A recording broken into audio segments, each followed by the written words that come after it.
Hello, this is Storybooks channel. New videos are posted every day. Subscribe and click the bell. Jennifer stood on the platform waiting for the train, people scurrying back and forth. The woman looked curiously at the passengers to kill time. "Hey, beautiful!" She heard behind her and looked back. "Give me a pen. I'll tell you the truth about your fate."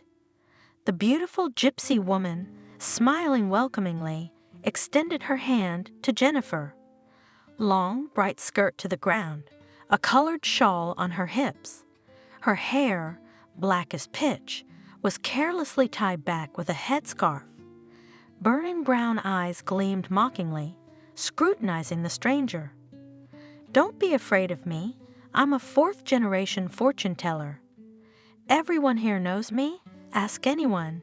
Everyone knows that Camille speaks only the truth." Jennifer did not believe the gypsy, but she gave her hand. The girl frowned her eyebrows, scrutinizing the lines on her palm, and then spoke. "I see a lot of grief in your life was.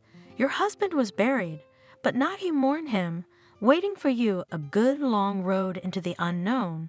A lot of strangers will meet on your way. My golden one, a difficult fate awaits you. Just know that at the end of the road you will meet a man, kind, caring, and all will be well with you. Here you go." Jennifer held out the money. "I don't want the money. And you remember my words. Happiness is ahead of you." She picked up the hem of her skirt and walked down the platform. At last the train came on. Jennifer went to her seat and sat by the window. On the platform, people were saying goodbye. Someone was frantically checking to see if their belongings were in place. Her gaze caught a couple in love. Jennifer sighed. "I wonder what it would be like to love without fear." Just like that, not feeling like a thing in the hands of another person. The train moved, the platform left behind. "Your laundry." The conductor looked into the compartment, put the bag on the table and left, leaving the passenger alone. The woman made the bed and moved toward the window, the train taking Jennifer farther and farther away from her past life. Fields, forests, small villages flashed by. Dusk was approaching. Memories did not let her distract herself. She realized that there was nothing to be afraid of, but a chilling feeling of uncontrollable fear, for the umpteenth time, slowly spread through her body, in addition to her will, came to her heart, and squeezed it with a cold hand. A lump came to her throat, and it became difficult to breathe. In the dark window the woman, as in Java, saw the reflection of her husband's grinning face. She shrieked wildly, recoiled from the window, the compartment door opened, and a worried conductor appeared. "Woman, are you all right? I heard a scream." No. Jennifer struggled to catch her breath. "I'm fine. I just dozed off. I had a nightmare." "I'm sorry I startled you." "Oh, I see. Do you need help? You don't have a face." "Thank you, I'm fine." "Well, if you need anything, call me." The door closed. The woman leaned back in the seat. Now she was afraid to look out the dark window. Afraid she might see her husband's face again. He was gone. Jennifer said aloud, "He's gone. I have nothing to fear." Still, she felt uncomfortable alone in the compartment, so she got up and went out into the corridor. People passed by her from time to time. Several times the conductor came running, the door of the neighboring compartment rolled back, a drunken man fell out into the corridor, looked at Jennifer with cloudy eyes, loosened up and swaggered. "Are you bored, beautiful? Come to me, the two of us more fun." The woman silently turned around and wanted to leave, but the man blocked the way. "What? Are you squeamish? You don't look like you've got the face for it." Jennifer pulled her head into her shoulders, looking at the stranger with animal horror. Then she raised her hands, covering her head as if protecting herself from a blow. "Well, Why don't you say something?" He grabbed her arm painfully, pulled her toward him. "Have you swallowed your tongue? Get your hands off her." A sharp voice of the conductor sounded above Jennifer's ear. "Quickly get out of my sight, unless you want me to call the police." "Oh, come on," the man retorted. "I was just kidding. I see a woman is bored. I think I'll brighten up her loneliness. She can't take a joke, can she?" Scared? The conductor looked at the passenger with interest. She ran away from her tyrant husband. "What makes you think so?" Jennifer asked in a trembling voice. "I've seen people like you, tormented by their husbands. Come to my place. I guess you need to talk. Can you read minds? If you traveled as much as I have, you'd know how to read books. My name is Lisa." "Jennifer." "Come on in." The conductor showed me the seat across the hall. "Make yourself comfortable. We'll have tea." "I don't want to sit alone either. My shiftman is resting." She stopped talking, deftly poured the tea into glasses, not paying attention to the slight swaying of the carriage. "So tell me, where are you running to?" "I'm running from the past." Jennifer put both hands around the glass with hot tea. "You're right. My husband is a real tyrant. Only he's been dead for over 6 months. What are you afraid of then?" Lisa wondered. "I've never lived any other way. All the years I was married, I was shaking with fear. Why did you marry such a monster? I wouldn't have done it myself." Bitterly, the woman grinned. "My father made me." Do they marry against one's will today? In my opinion, people marry for love alone.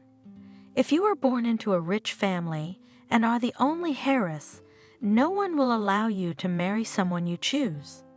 For my father, business interests come first, second, and third, and then feelings. "Wow," the conductor exclaimed thoughtfully. "I would run away from such a father. It would be useless.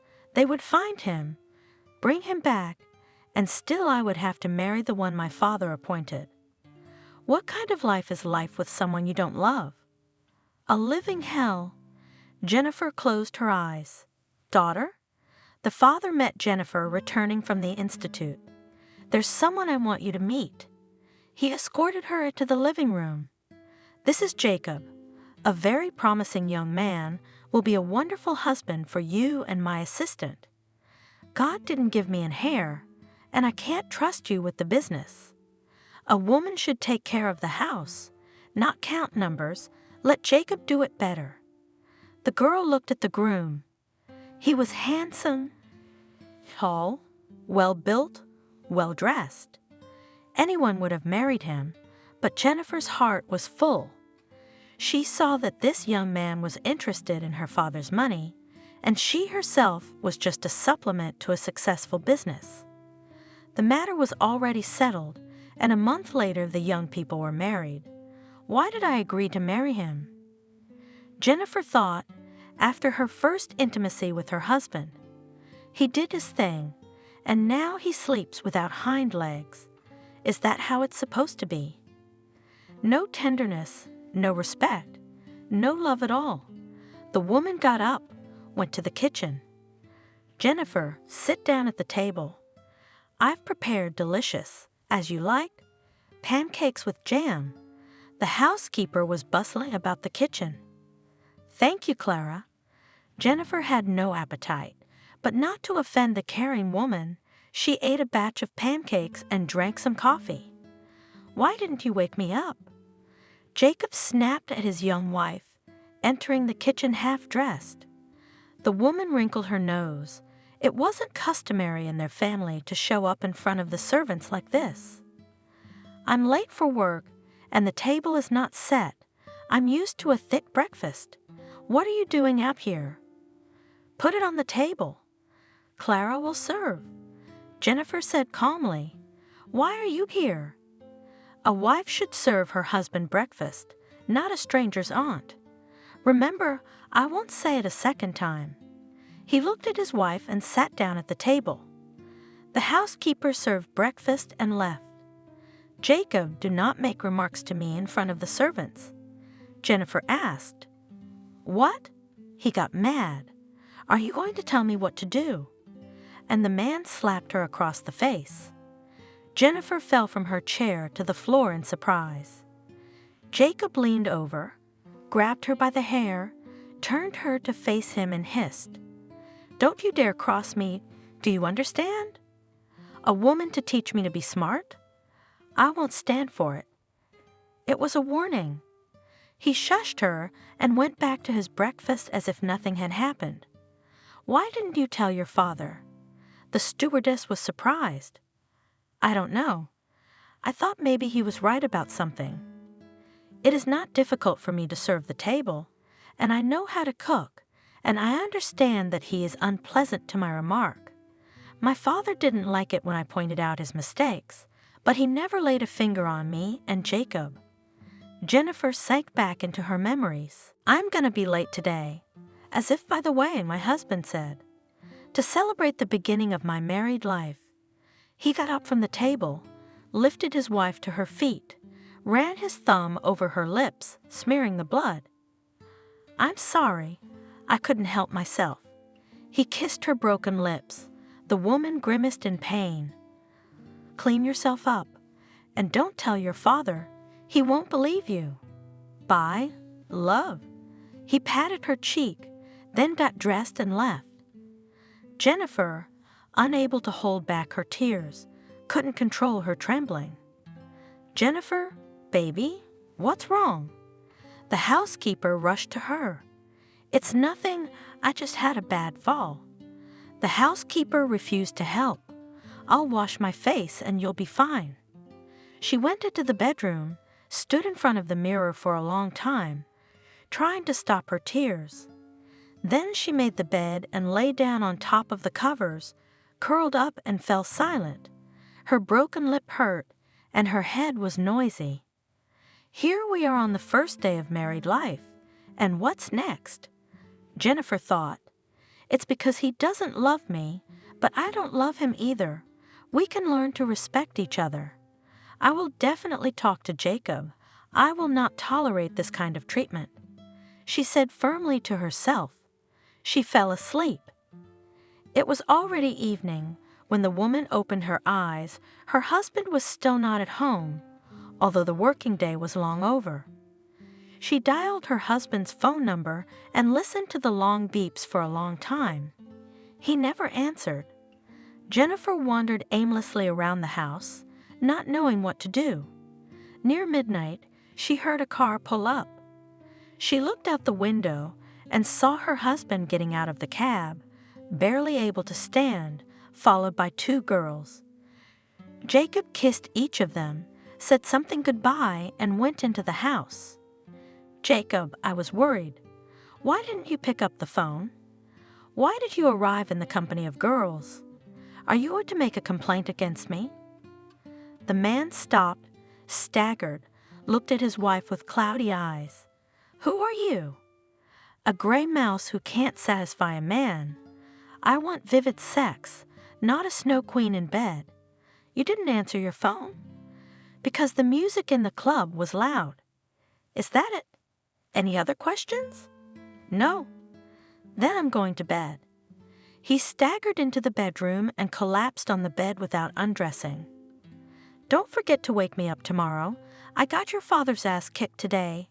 At your mercy." Jacob mumbled something else, but Jennifer couldn't make it out. She looked sadly at the man her father had appointed as her husband. That night she slept in the study on the couch. The next morning, as Jacob was getting ready for work, the doorbell rang, and her husband rushed to open it. Jennifer came out into the living room to see the early visitor. "Honey, I thought I'd do you a favor." A surprise. The man handed her a bouquet that had been delivered by a courier. "Forgive me for yesterday. I behaved like a cattle." He theatrically knelt down, wrapped his arms around Jennifer's legs. "Will you forgive me? Please don't be angry with me." "And you have forgiven?" the conductor asked indignantly. "I have," Jennifer sighed. Oh, what fools we women are! You should have run away from him. That first time, I truly believed in his remorse. The family was at peace for a while. We even went on a wedding trip. Jacob was so alert, affectionate, gave flowers almost every day, beautifully cared for. I gradually calmed down. I thought that his behavior was due to the forced marriage imposed on him. A nervous breakdown turned out. I can hardly believe that everything suddenly got better. The woman smirked. Otherwise, you would not have run away. We have not yet started anything. Except for mistresses, my husband opened another passion, gambling. I want to show you a cozy place. Smiling enigmatically, Jacob stopped the car in front of an unassuming building. At the entrance stood two sturdy young men in black suits. Now and then cars drove up. People came out and looked around, trying to quickly hide behind the heavy iron doors. "Where are we?" Jennifer asked with interest. "Let's go. We can't linger here, so as not to draw attention to ourselves."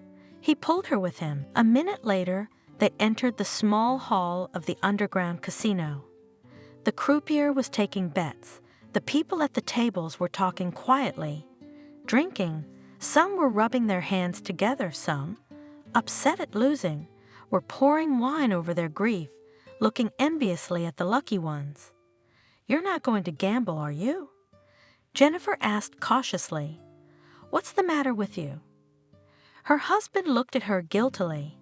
"I'm going to be lucky today. I can feel it. Daddy won't like that you're playing. We won't tell him." He winked at her conspiratorially. "Sometimes you can have a little fun. It's a big game, and if you're lucky, you can make a lot of money. And if you're not lucky, I don't play for big money, just for fun. Have you noticed the people around us? You can make very useful acquaintances, and notice how almost all of them have wives. I don't like it here. Don't be a prude. Let's play a game and go, relax, have fun." At first, Jacob was lucky. He was as happy as a child. "Jacob, let's go home. Enough already. Don't interfere." My husband snapped at me. "This is a chance to get a good win. I'm lucky today." He put everything on the line and lost. "It's your fault," said the man, watching as his money, the croupier, raked to another man. "You prevented me from concentrating, scared away the luck." Jacob rose from the table, turned to his wife, grabbed her arm painfully, and shook her so that the woman involuntarily shrieked and tears appeared in her eyes. Immediately the guards ran up. "Man, we ask you to leave the hall. You don't have to make a fight here. Go home and find out who's to blame." They called a cab. "I'm not going home." The man said when the car stopped, "I need to calm down. Don't wait up. I'm not coming home tonight." "But Jacob?" A frustrated Jennifer tried to object. Her husband pushed her out of the car and slammed the door shut. "We wanted to." She didn't finish, and the cab sped off. Jacob came in the morning, drunk, smelling of someone else's perfume, and went straight to bed. Jennifer couldn't sleep for a long time, crying. "Can you explain where you were?" Jennifer asked when her husband opened his eyes. "At the club. Give me some water. I feel sick." The woman picked up the glass. "How are you going to show up to work like that?" "I'll be fresh as a cucumber in half an hour while you make breakfast." "Jacob?" Not boldly, the woman asked, "Do you have a mistress?" "Yes," the man answered calmly. "She's very hot. So maybe we should get a divorce." "No, I can't divorce you." Jacob sobered up immediately. He knew that divorce was not favorable to him. "If I get a divorce, I'll be pantsless. The business, the money, the real estate is in my wife's hands. My father's got it. I'll have to be more cautious. But William trusts me. I have nothing to fear." Confident of his own impunity, The man continued to harass his wife. "I need you. We're good together, aren't we?" He came up to his wife, stroked her hair, and suddenly grabbed it painfully. "Don't make me angry," he said threateningly. "If you talk about divorce again, I'll lock you in the house, and you can't go anywhere without my permission. Do you understand?" He shook her. "Where's my breakfast? I'm already late." Jennifer hurried into the kitchen, wiping away tears on the way. She was afraid of her own husband. She didn't know what to expect from him. "I'd tell my father if I were you. He'd wipe him off the face of the earth." I tried to talk to him. Sadly, Jennifer reported, it was no use. He said it was all my womanizing, that I was saying bad things about a good man. I to him, he does not love me, and he to me, the family is kept on prosperity and good attitude to each other. Are there many people you know who married for love and kept the marriage alive? He judges him as a partner. He laughed at my suspicions that Jacob has a mistress. He said that any man cheats on his wife at least once in his life, as long as it does not affect the business. I hope he was smart enough not to bring mistresses into your house. Well, I did, and then, Jennifer returned home from the store on her way to visit her parents in the cemetery. When she got to the house, she saw a strange car in the yard. Are we having company? She thought. Strange, Jacob hadn't warned her. And why at this hour, with the workday in full swing? Puzzled, she opened the door and realized there was more than just a guest. From the threshold, women's clothes were strewn across the living room. Jennifer went up to the bedroom, stood at the door, hesitating to open it. She already guessed what she would see there. A feeling of humiliation came over her head, but she made an effort and pushed the door open. "Jacob, what's going on here?" the woman asked. "Don't you see?" swaggeringly replied the husband. Next to them in their marital bed, a blonde woman, wearing makeup, was lying on the bed, defiantly displaying her naked body. "Why are you here so early?" "Get out of here," he bellowed, and the girl giggled. "Don't you want to explain anything?" "Why is that woman in our bed?" "Because she's my favorite." He kissed the stranger vigorously on the lips. "Woman, look how appetizing she is." He slapped his mistress cheerfully on the buttock. "Not like you. Have you looked at yourself in the mirror for a long time?" "Stop staring at us. Come out. We'll get dressed." Jennifer, numbed by the disgusting scene, could not move from her seat. Then she found the strength and went out. Laughter was heard behind her back. She cried without restraint, went to the study, fell on the sofa, and cried until she fell asleep. I woke up in the evening. The house was quiet. Suddenly, a sensitive ear caught the voice of her husband. He was talking to someone on the phone. The woman listened. "Don't be so hot. I cannot break up with her. Understand, we will be left without money if I file for divorce. There's only one way out." Jennifer froze, afraid to move, to find herself. "Yes, she's asleep." Jacob convinced someone. "She won't. We have to make it look natural. If it turns out she didn't die by accident, I get nothing." "Find someone reliable." Jennifer went cold. "Is he going to kill me?" She covered her mouth with her hands to keep from screaming in terror. No, he couldn't. He wouldn't dare. And if he did, what would he do? "Father won't believe it. He'll say I'm lying to him again." "All right, I've got to calm down." She told herself to calm down. "I have to find out if I'm in real danger. Maybe I should go to the police. What can I charge them with?" It's a vicious circle. She paced the office in despair, not knowing what to do. Everything was quiet in the living room. The woman was grateful to her husband that he did not go to her after he drove the mistress out. She didn't even want to see him. I mustn't show that I know what he's planning. She decided to herself. I'll try to act normal. I'll figure something out. I'll try to be careful. She didn't sleep much that night.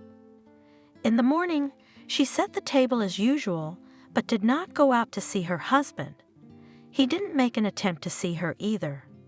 She waited until Jacob left for work and sat down at the computer. She wanted to know what kind of gal was claiming to be the mistress of the house. As she searched social media, the phone rang. "Jennifer?" An unfamiliar voice asked. "Yes," the woman answered in surprise. "Who are you?" "I'm Dr. Parker. Your husband, Jacob, was brought to our clinic. He collapsed at work. We performed an examination. We have some bad news for you. Your husband has an inoperable brain tumor." "What?" Jennifer screamed. "He's never complained about anything. That can't be. Maybe he didn't pay attention to trifling symptoms like dizziness, headaches. Maybe he said he was seeing double. I don't know. I can't remember. What do we do? He'll be in our clinic for a while, but we can't keep him here much longer. Isn't there anything we can do? I'm sorry." "Courage, I sympathize with you. What if we send him abroad? We have enough money to pay for his treatment. It's your right to send him there, but it's useless. Only a miracle will help him." The man on the other end of the line was silent. "You can come and see him. He's conscious now. We've ordered a course of therapy. The tumor will progress. I find it hard to say how quickly the disease will do its work. Maybe a year or two. I sympathize, but alas, medicine is powerless in this case." Jennifer refused to believe what she was hearing. She couldn't believe that a man who had recently been blooming and cheerful would suddenly turn into an infirm patient. She quickly packed and drove to the hospital. She was uncomfortable with the surroundings. She was forced to put on a gown, shoe covers, a mask, even a bonnet. Sterility reigned all around. Trying to keep her anxious heart from racing, Jennifer entered the room. "Jacob?" She called softly to her husband. He opened his eyes and looked at her as if he didn't recognize her. "It's me, Jennifer. How are you?" "You've always been a fool," her husband replied stiffly. "And now you're asking a stupid question. What?" His eyes became prickly. "Are you happy now? It was me who had to get rid of you. Don't tell me that God has punished me for my evil intentions." "Why?" He clutched the sheet with his hands. "Why me? Why not you, you worthless, useless creature? I thought now that your father was finally gone, I could live the life I wanted, not with you, but with the woman I loved, and here. I want to live. I have so many plans for the future." He started banging his head against the pillow, tears spilling from his eyes. "Calm down. I'm sure you'll like you. You'll lie down for a while, and then you'll go back to work. Medicine has advanced. You'll be fine, but don't despair. Are you trying to make me feel better? Do you have no self-respect? I humiliated you your whole life. I cheated on you, and you feel sorry for me? Go away. I can't stand to see you. I'm sick of you. I don't need your pity." He turned away from her. Jennifer stood for a while and then left the room. After treatment, Jacob returned to work, but then went back to the hospital. He was no longer able to run the business, so he had to hire a manager. His wife took care of Jacob, fulfilled his every whim, but he tried to make her life a living hell. "Jacob, I brought you something to eat." Jennifer rolled the table to the bed. The man was having trouble getting around the house. He had to hire a nurse, but the wife still cooked. Her husband insisted. She put the tray on his lap. "Why, is everything cold again?" Jacob said irritably. "How many times do I have to tell you that I like my coffee hot?" He dropped the tray on the floor. Why are you doing that?" The woman looked at him reproachfully. "I may have a few months or weeks to live, and you can't even serve me hot coffee. Get out of the bedroom. I want to be alone." Jennifer picked up the dishes from the floor and wanted to leave. "No one called me?" "No," she answered. "You women are such assholes. As soon as a person feels bad, you turn your backs on them. You only want the healthy and rich. No one needs a sick person." The woman silently left the room. She knew why her husband was angry. His mistress had not called or come for a long time. Jennifer tried not to leave her husband alone. There was no telling what might happen. One day she had to go away on business and stayed a little longer. When she returned, she realized that there were strangers in the bedroom. She could hear laughter and music outside the door. She entered the bedroom and was taken aback. In the bed, on either side of her husband, lay half-naked girls. They held glasses of champagne in their hands and took turns drinking their lover. They were eating strawberries and chocolate. Empty bottles and clothes were lying on the floor. "Oh, you're here." Stretching the words, Jacob said, "and here we are with the girls having fun. You see, for money, even with the terminally ill agree to lie in bed, and you refuse to sleep with your lawful husband. What am I supposed to do?" "Get these girls out of here." Jennifer replied calmly. "Honey," asked one of the guests, "who's that?" "Don't tell me it's the wife." "She is." The sick man grinned. "But she won't get in our way." He squeezed both girls by the waist, but his strength left him immediately, his forehead covered with sweat. The girls looked fearfully at the suddenly pale man. "You'd better leave, unless you want him to die from your tenderness right now." Jennifer, folding her arms across her chest, indifferently watched as the uninvited guests hurriedly gathered their things. "Who's going to pay the money?" "Whoever used it will pay." Jennifer looked angrily at her husband. He silently pointed to the nightstand, where a few bills were lying around. The girls grabbed the money, and they were immediately blown away. "Don't you get bored?" "Can't I do something nice for myself?" Jacob snapped at her.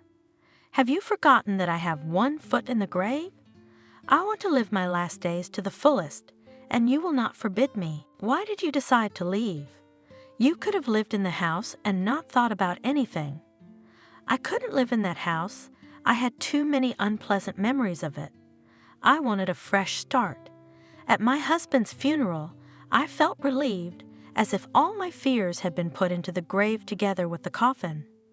At that moment, I decided I was going to start my life from scratch. I left the business to the manager who worked for my father, and I put the house up for sale." The woman stopped talking. "I'll go. I've been talking about you." She smiled embarrassedly and stood up. "Thank you for listening. It really did make me feel better." Jennifer opened the window, and the air, lush with the green of the countryside, rushed into the compartment. She put her hands on the table, and her wedding ring glistened under the light of the compartment lamp. The woman resolutely grabbed it, pulled it, took it off, and threw it out the open window. With a sigh of relief, she smiled. "With family life, I said goodbye forever."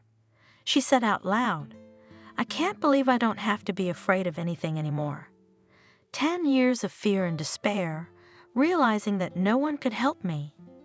Now that's it. I'm rich and free." She was talking about herself. The farther away the train took her, the calmer she felt. Jennifer lay down and, lulled by the clatter of the wheels, fell into a restless sleep. She saw her husband again, physically felt his presence, and shuddered, frightened to wake up. When I opened my eyes, I realized it was only a dream and sank back into reverie. Jennifer woke up suddenly. She was awakened by the slamming of the front door. She squirmed inwardly. She heard her husband stomping into the kitchen. There was the clink of a broken glass. "Why don't you greet your husband?" The door to the room opened, and the woman squinted against the bright light. Jacob, staggering drunkenly, walked to his wife's bed and pulled the blanket off her. "Pour me some tea," he ordered.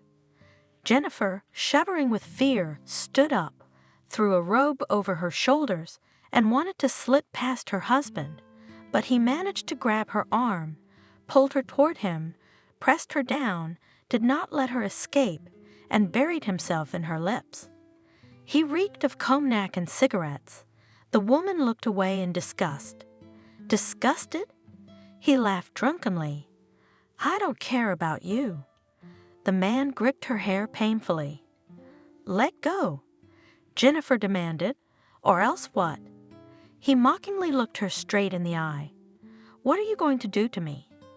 He pushed her to the floor and kicked her. "How I hate you and your daddy. If it wasn't for business, I'd never have married you. I have no luck in life. I have an unloved wife, and I lost at the casino, and it's all your fault." He kicked his wife again. She covered her head with her hands. "You don't realize how humiliating it is to ask for money. I was hoping that all your inheritance will go into my hands. But no, nothing. There'll be a party on my street, too. Why are you lying here? Get up, I asked for tea." Jennifer crawled away from her husband's legs and struggled to get to her feet. Her whole body ached, but she forbade herself to cry, knew that tears would bring Jacob in even greater frenzy. These scenes were repeated with enviable regularity. The woman also knew that on the morrow, having slept through, he would come to apologize. And so it happened. The next evening Jacob returned from work satisfied. "Honey, I'm home." Cheerfully he spoke, solemnly, carrying a bouquet of flowers in front of him. "Sorry for yesterday, I did not hold back, but today I won. Can you imagine?" He took out a weighty wad of money from his pocket and, waving it in front of his wife's nose, laughed merrily. "I won." He tossed the bills up, and they fell smoothly to the floor. The man grabbed his wife, whirled her around the room. She wrinkled her nose, the bruises hurt. Noticing the reflection of that pain in Jennifer's eyes, he set her on her feet, then knelt down in front of her and spoke guiltily. "Did I do that to you yesterday? I can't help myself. I'm sorry. Would you stop playing?"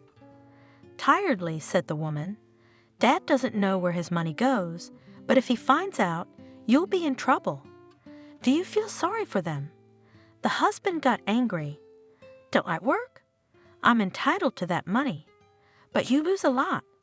So what? I'm tired. I need to relieve myself. You're always badgering me about money. Have you forgotten that I didn't marry you willingly, and you're giving me a hard time about it?" "No." Jennifer looked fearfully at her husband. "I only ask you not to play. We can soon be without money. You spend more than we have time to earn. Did my stupid wife learn to count money?" Jacob asked mockingly. His eyes suddenly became angry and prickly. Jennifer inwardly shrank. This look did not bode well. "Don't tell me what to do." He swung around and hit her. "Don't you dare talk to me about money." Jennifer rushed into the office and closed the door. "Open it now. I haven't told you everything yet."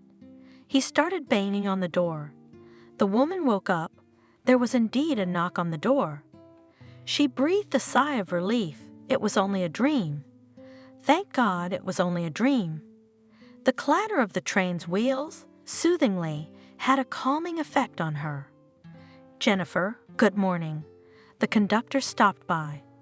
"Your station's in an hour." "Yes, thank you very much for waking me up," the woman said, shaking off the remnants of sleep. "Come on, I've made tea." "Okay, right away, thank you." Jennifer stood up, styling her thick hair, sadly, looking at herself in the mirror. "Nothing," she said to her reflection. "We'll get through this. I have an education. It's good that I insisted and graduated from the institute. I didn't make a medical doctor, but my knowledge of accounting will come in handy. I can even afford not to work for a while." The woman wagged her finger. "Don't relax." Half an hour later, she was already sitting in the conductor's compartment. "Where are you going now?" The female conductor was watching her with interest. "I'll look around, I'll look for an apartment, and then I'll get a job. I have to start somewhere. Things will get better, you'll see." "What did the gypsy tell you?" "She promised happiness. It will be, believe me." "My happiness is lost somewhere," Jennifer thought, warming herself with hot tea. "Paul, where are you? You must be married. Why are you so sad? You should be happy that fate has freed you from bondage." "I am happy. It's just the unknown that scares me. I've gotten used to having everything decided for me, first by my father, then by my husband.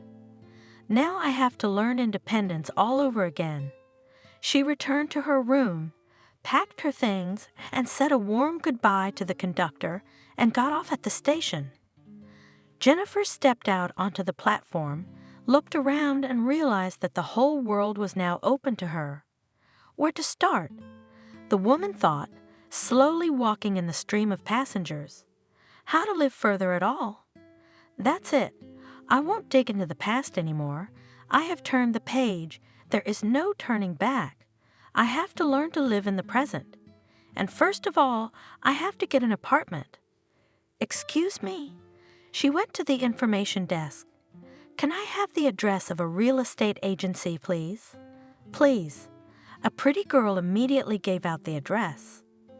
Jennifer stopped the cab and a few minutes later entered the office indicated in the address. "Hello," she greeted. "Hello." Smiled back at her a middle-aged woman, well-groomed in a strict suit. "Have a seat. What do you want? To buy a place or maybe to rent?" "Rent." "Great." The woman was happy. "Are you alone or with family?" "Alone." "What would you like?" "I need a small apartment for the first time, a 2-room apartment in the center of the city for a long term." "Downtown? But it's pretty expensive." The realtor gave her an appraising look. Jennifer, dressed in a light, plain jacket with a t-shirt and jeans peeking out from underneath, didn't seem to inspire confidence in her ability to pay. "Do you have enough money to pay for your accommodation?" "Don't worry. I know roughly the rates, and I can afford to rent anywhere in the city." The realtor raised an eyebrow incredulously, but did not object. "You're lucky." The woman smiled. "I just have in mind such an apartment a small, cozy, clean, old lady rents. She left for 6 months to her daughter in England." "Really?" She grinned. "She has exaggerated requirements. That's why no one has rented the apartment so far, but I think you just fit her parameters. First of all, don't bring any noisy company into the apartment. The neighbors keep a very close eye on the tenants. I'm just warning you in case you're thinking of breaking the rules. Don't worry, I don't know anyone here. No bad habits, I hope?" "Ha." "That's right. And I don't see any animals around either, do you?" "No animals." "Oh, well." The woman looked at her client with satisfaction. "It's like this apartment was waiting for you. Can we see it now?" "Ah, sure." The realtor stood up, took the papers with her. "Let's go. And if you're satisfied, we'll sign the contract right away. Payment is due 3 months in advance. I'm in." Jennifer was pleased with what she saw. "I'd like it," she said as she walked around the rooms. "Give me the papers and I'll sign them." That's it. The realtor checked the contract again, handed the woman the keys, and handed her the money. "Get settled in. Remember the rules. If you have any questions or want to change your home, call." She held out her business card. "It's a pleasure doing business with you." Jennifer closed the door behind her and walked through the rooms, organizing her things. She looked in the kitchen. The refrigerator is empty. I'll go to the store. I have to eat something, she decided. When Jennifer returned, the first thing she did was to clean up. Apparently, the apartment had been without a mistress for a long time, so it was dusty. The woman enjoyed tidying up. She sometimes had unpleasant thoughts, but she chased them away. Jennifer turned on the TV, and under its monotonous purring, cheerfully engaged in business. Finally, the apartment was sparkling clean. Jennifer looked around and hummed with satisfaction. Well, it was a tolerable place to live. It wasn't the house I was used to, but it was my own and away from the memories, and now it was time for a little snack. She went into the kitchen and began to prepare lunch. Cooking was time-consuming, but Jennifer knew she had nowhere to rush. Soon she was tired but satisfied, happily eating soup and potatoes baked with chicken. In the meantime, the kettle boiled, the woman made tea, and took out hot, fragrant donuts from the bag. How much I adore you! She took a bite and, squeezing her eyes shut, slowly began to savor the brown pastry. At last I could eat them without being caught red-handed by my husband. She grew sad. Jennifer ate breakfast alone. Jacob hadn't returned from his business trip yet, so the woman had bought hot donuts for herself. She just loved them. The front door slammed. Jennifer froze in bewilderment. Jacob? But he wasn't due back until tonight. You weren't expecting him. Jacob smirked, entering the kitchen, and I decided to arrive early to see what the wife was doing while her husband wasn't home. I'm having breakfast. She tried to hide her hand with the donut behind her back. What are you hiding? The husband came to the table. Are you eating donuts again? He said irritably when he saw the bag of pastries on the table. I told you not to eat them. You don't realize that soon your figure will turn into a shapeless mass. But I'm only in the morning, justified the woman. It won't be a big deal. I'll go to the gym. Don't you have anything to do at home? Only to go to the gym. He grabbed the bag and threw it in the trash. I forbid you to eat them. I'll be embarrassed to show up at the reception with you if you get fat. Jennifer had listened to him then, and it seemed to her that he was certainly right about something. Now, sitting in someone else's apartment, Jennifer could afford to eat whatever she wanted. What kind of life is this? She asked herself. If you constantly deny yourself little pleasures. Thought, I think I'm full. Jennifer moaned, leaning back in her chair. She cleared the table, washed the dishes, and went to the bedroom. In her bed, not alive, not dead, the woman waited until the unknown man stepped into the darkness of the hallway and smashed him over the head with a vase, screaming loudly. The man cried out in surprise, but did not fall, only staggered, crouched down, and grabbed his head. Noticing Jennifer, who froze in place, horrified, looking at the stranger who had invaded the apartment, indignantly asked, "Who the hell are you? What the hell are you doing here? How did you get in here? Are you a thief?" He suddenly grabbed her arms. "Who are you?" Jennifer parried. She was desperate. "Don't touch me. Let me go now. You're hurting me. I have nothing." "Don't yell. You'll wake up the neighbors. Take your hands off me. Let me go immediately. Help me. Somebody help me." The man grabbed her by the waist and pulled her against him, preventing her from breaking free. The woman fought back as best she could. Images flashed through her mind, one more terrifying than the other. "It's a maniac. He's going to rape me and kill me. God, why am I being punished like this?" In the darkness, she couldn't see her attacker, but her instinct for self-preservation kicked in. Unable to break free from the man's strong embrace, Jennifer clawed at the stranger's face with her fingernails and scratched it. "What did you do, bitch?" The man roared in pain and let go of his victim's grip, clutching his face. Taking advantage of her assailant's interference, the woman rushed out of the apartment. "I don't remember myself from fear," ran down the stairs, jumped out of the entrance. "Help! Help!" she shouted to attract the attention of passers-by. Like a mad woman barefoot, in her pajamas, she ran, not seeing the road, and jumped out on the roadway. The brakes squealed.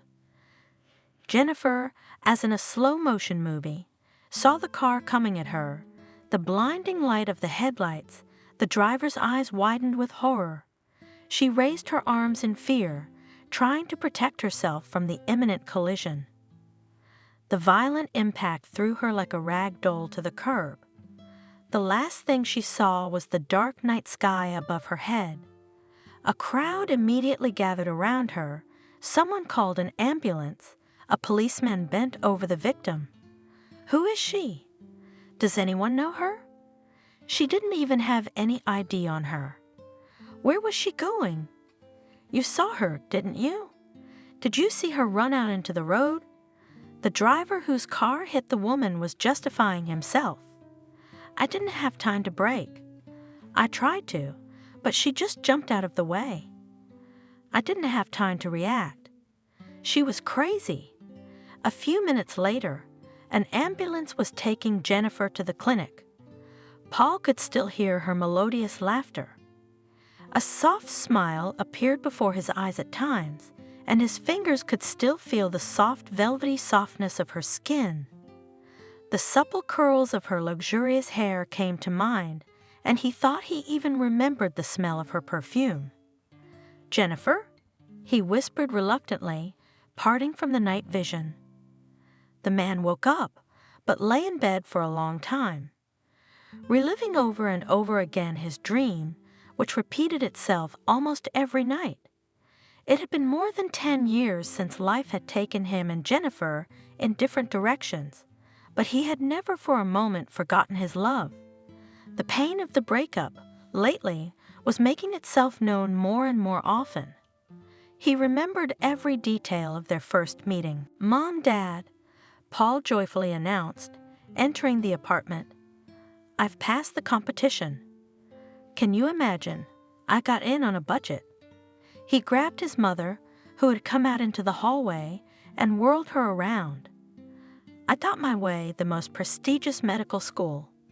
"Son." "Laughing?" exclaimed Christina. "Let me go." "Oh, even dizzy." "Father, our son is such a clever boy." "Good, good, son," said the father. "We'll have our own doctor in the house in our old age, and you, mother. Let's quickly gather the table. We need to celebrate this case. We have a present for you." The woman looked enigmatically at her son. Half an hour later, they were sitting at the table. Paul loved such meetings with his parents. He was grateful to them for being able to put him on his feet. The young man never complained about the lack of wealth in their family. On his mother's teacher's salary and the little money his engineer father received, they managed to fulfill any requests of their son and also saved up to buy a dacha. But Paul never asked for more than they could give him. "Son," solemnly announced the father, "my mother and I thought about it and decided to buy you a car." "Parents?" Paul gasped. "You dreamed of it so much. Mom, what about your beds and garden?" "We lived without it, and we will live without it." "You need the car more. Maybe you'll give us a ride too." He laughed. "Get your mother's papers." "Here, Paul." Christina gave her son the documents and keys. "This is our father, and me a gift for your enrollment in the institute. You have dreamed of becoming a doctor since childhood, and now the first step is made." The car, of course, simple. Embarrassed father said, "But you have to learn something, right? When you become a famous doctor and buy whatever you want, for the first time, and so it will do." "Thank you." Paul was so excited, he didn't even know what to say. He understood what this purchase had cost his parents, and then he decided for himself that he would definitely finish the institute and become a good doctor. On the first school day, he was late for a lecture. The teacher had not yet come up, but the seats in the auditorium were almost all occupied. Each incoming person was scrutinized by those present. In order not to attract much attention to himself, Paul sat on the edge, next to a girl who was writing something concentratedly. Her face was covered with curls of thick blonde hair. "Are you free?" he asked. "Yes, please," answered the stranger, raising from her notes bottomless blue eyes which burned through his heart. "I'm lost," thought the young man, lost speech from the beautiful eyes of the girl. "My name is Paul." Lowering on the seat, the young man introduced himself. He was surprised at his boldness. Usually he was shy in front of girls. "My name is Jennifer." The girl carefully wrote down every word of the lecture, and Paul could not concentrate next to the beauty. In every free minute he looked at Jennifer. He liked everything about her, from the curls on her temples to her little snub nose. "I don't want to be intrusive," Paul offered when the class was over. "But can I give you a ride home?" "I wouldn't say no." Jennifer blushed. "Did you want to come here on your own? Or did your parents make you do it?" Paul drove confidently. "I did. I decided a long time ago that I wanted to heal people, but my dad didn't like my choice." "Why not?" "He wants me to study economics or law. Somewhere abroad, we'd have our own business. My parents dreamed of a son, but I was born. My dad sleeps and dreams that one day I'll take his place. And how did they take it when you went to medical school?" "It was like something else." Dad thundered and thundered. He said he wouldn't pay for my studies if I went against my family, but I got in on a budget and they had to put up with it. I also dreamed of becoming a doctor from childhood. My parents were happy that I got in. I'm already here." "With regret," said the girl. "Too bad." Paul looked at the girl sadly. "I don't want to part with you. See you tomorrow." The girl blushed, feeling the guy's gaze on her. She liked him. "See you tomorrow." Young people quickly became close and could not live without each other even a day. Barely parting at the girl's house, they called each other in half an hour and talked as if they hadn't seen each other for a week. "Paul," Jennifer whispered, "I miss you already. My parents think I'm asleep. Can you imagine how surprised they'd be if they knew I was talking to you on the phone? I miss you too. I lie in bed and imagine kissing your lips, your ear, your nose. I love you with all my heart, my darling. I don't know how I ever lived without you. I think with horror, if I hadn't gone to medical school, you and I would never have met." "We did," Paul said with conviction. "We are two halves of the same whole, and halves just have to meet. You're making things up." The girl laughed. That way they could talk all night long. "Jennifer," the boy announced one day, "my parents want to meet you. Would you mind having lunch with us on Saturday? Thanks for the invitation." The girl was embarrassed. "I'd love to meet them." On Saturday, Paul stopped by with Jennifer. The girl was nervous. "Calm down." Noticing her excitement, Paul said, "My parents are simple people. They will like you. They have no class prejudices." "Mom, Dad, this is Jennifer." Holding the girl's hand tightly, the boy spoke. When the parents came out to meet them in the hallway, "Nice to meet you."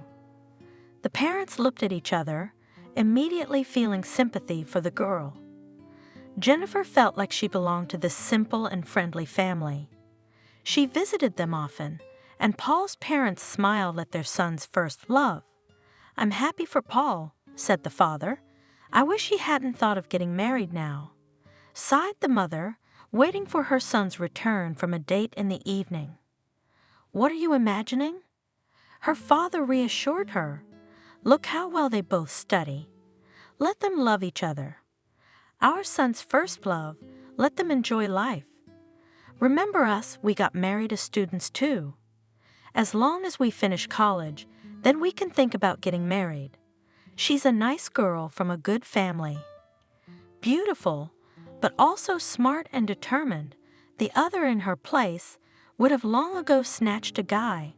And this is a good girl. Paul does not distract from studies. It's a good couple. The kids are happy. And what more do we parents need? The girl's parents had a very different view of Paul. Dad? Jennifer made an announcement. I want you to meet someone. Who's that? The father was wary. There's a really nice guy studying with me. Paul, we're dating. I'd like to invite him over to our house. Would you mind? Who's Paul? The father asked angrily. I hope I know his parents. I don't think so. The daughter laughed. He comes from a simple family. Mom is a teacher and Dad is an engineer. I've been there before. I liked it. Are you out of your mind? You want me to marry my daughter off to some engineer's son. You want my competitors to laugh at me? Dad, you want your daughter to be happy, don't you? That's what I care about. That's why I won't let some Paul become part of our family. You wouldn't dare do that to me. Jennifer looked at her father indignantly. Then I have nothing to say to you. I will still marry Paul even if you don't want me to. The father, imperious and strict, recognizing the feelings of his only child, categorically ordered, Jennifer, put that nonsense out of your mind. I don't want a son-in-law who hasn't earned a penny in his life, and his parents are penniless intellectuals. Forget about him. I have big plans for you, especially for your marriage. I've already taken care of everything. Dad, what are you talking about? In tears, Jennifer looked pleadingly at her father. What am I, a bargaining chip? Can't you think of anything else besides business? I love Paul, but I'm not getting married yet. I have 4 more years of school. If you marry well, you won't need to study. Father cut me off. With a good, well-to-do husband, you won't need to work. That's how your mother, God rest her soul, stayed at home all her life, took care of you and herself, and did not need anything. I made sure you both had a good life. She never complained about anything. But you loved each other. The girl shouted. No one forced you to marry, and what are you offering me? Sell myself for more money? Even so. I care about your welfare. The business must develop. Is this Paul the one who's going to make it grow? No, of course not. He'll waste it on charity, and that's not why I built my empire. So listen to your father and do as I say. And forget about the institute. I shouldn't have let you go there in the first place. But I want to be a doctor. I want to treat people. You know it's been my dream since I was a kid. Don't you have any sympathy for me? What am I going to do sitting at home? This conversation is over. Dad said, losing his temper. Soon you won't have time to study. I'll beat the crap out of you, and I don't want to hear about your Paul anymore. I forbid you to see him. You heard me, didn't you? And this is not a joke. Jennifer, in tears, ran to her room and called Paul. Paul, crying, the girl said, My father forbade me to see you. I'm afraid he will forbid me to go to the institute. What should I do? I'll die without you. Maybe you're exaggerating. He doesn't know me at all. I'm sure if we get to know each other, he'll change his attitude towards me. He doesn't even want to hear about you. If you don't have any money, he's not interested in you. He only thinks about business. If he doesn't care about his own daughter's happiness, what about you? You have the right to decide who to date. It's the 21st century. Don't cry, my little girl. I'll think of something. We'll be together, I promise. Do you think we'll make it? Don't doubt it. I'll make sure not a single tear falls from your blue eyes." Paul didn't realize how simple and cruel it would be for his beloved's family to get rid of him. Well, time to get up. Paul jumped out of bed, did his exercises, took a shower, ate breakfast without appetite, and went to work, to the clinical hospital, where he worked for 10 years, realizing his childhood dream. Paul loved his job. There he was distracted, heavy memories flying out of his head. He was proud of each of his patients, experienced every failure, every tear of a terminally ill patient. "Paul?" The nurse at the administrative desk called out to him. "You're in line again this morning. I offered to see another doctor, but no, they say we want to see Paul. How do you have the strength to deal with them? Maybe you can advise them to go to another doctor." Paul just smiled back. "Good morning." He greeted the patients who were sitting, standing, walking along the corridor waiting for the appointment to start. "In 5 minutes you can come in." And Paul plunged headlong into work. There was no time for bitter thoughts, and he was glad of it. He deliberately stayed late to delay his return home, to his bachelor apartment, knowing that there in silence and solitude he would again be overcome by memories of the only one who still owned his heart. It was the surgical ward that saved the day. "Lara?" Paul turned to the nurse who was sitting with him in the waiting room. "Can you see if there's a big clue?" "Just a minute." The young nurse adored her doctor and felt sorry for him because he worked hard, looked out into the corridor, and reported. "Many more patients. What to do with them?" "Surgery called to remind you that you have 3 surgeries scheduled today." Yes, I remember." The man sighed regretfully. "We'll have to reschedule the appointment for tomorrow." "Paul, you can't work so much. You'll soon fall off your feet. What do they care? They don't realize, those sick people of yours, that you need to rest too. Why don't I talk to them and tell them to go to other doctors?" "It's okay, Lara. I can handle it." "Don't disappoint people. There's enough work for everyone." He smiled sadly and left the office. "I beg your pardon." He turned to the patients. "The appointment is over. Come back tomorrow. I have to go to surgery." No one objected. They all understood that their doctor works more than anyone else, does not refuse to help anyone. Paul performed the operation and sat down with relief on the sofa in the resident's room to rest from a busy day of work. His eyes were closing from fatigue, with the whole night ahead of him. "Would you sleep?" The duty nurse sympathetically suggested. "I'll wake you up if a heavy patient is brought in." "No." Paul said no. "I'll rest a bit now, then I'll have a coffee." He couldn't admit that he was afraid to close his eyes and go back to sleep. He sat for a while, then took up his assignment, rereading the case histories, making notes. "Paul." A nurse came into the resident's room. "You are urgently called to the operating room. Car accident, victims in serious condition. Multiple fractures, they say." Paul quickly went to the operating room, changed his clothes, and saw a gurney with a young woman lying on it. Her entire body and face were covered in blood. With a trained eye of a professional, he identified the most affected areas of the body and ordered, "Anesthesia. Let's do the fractures first."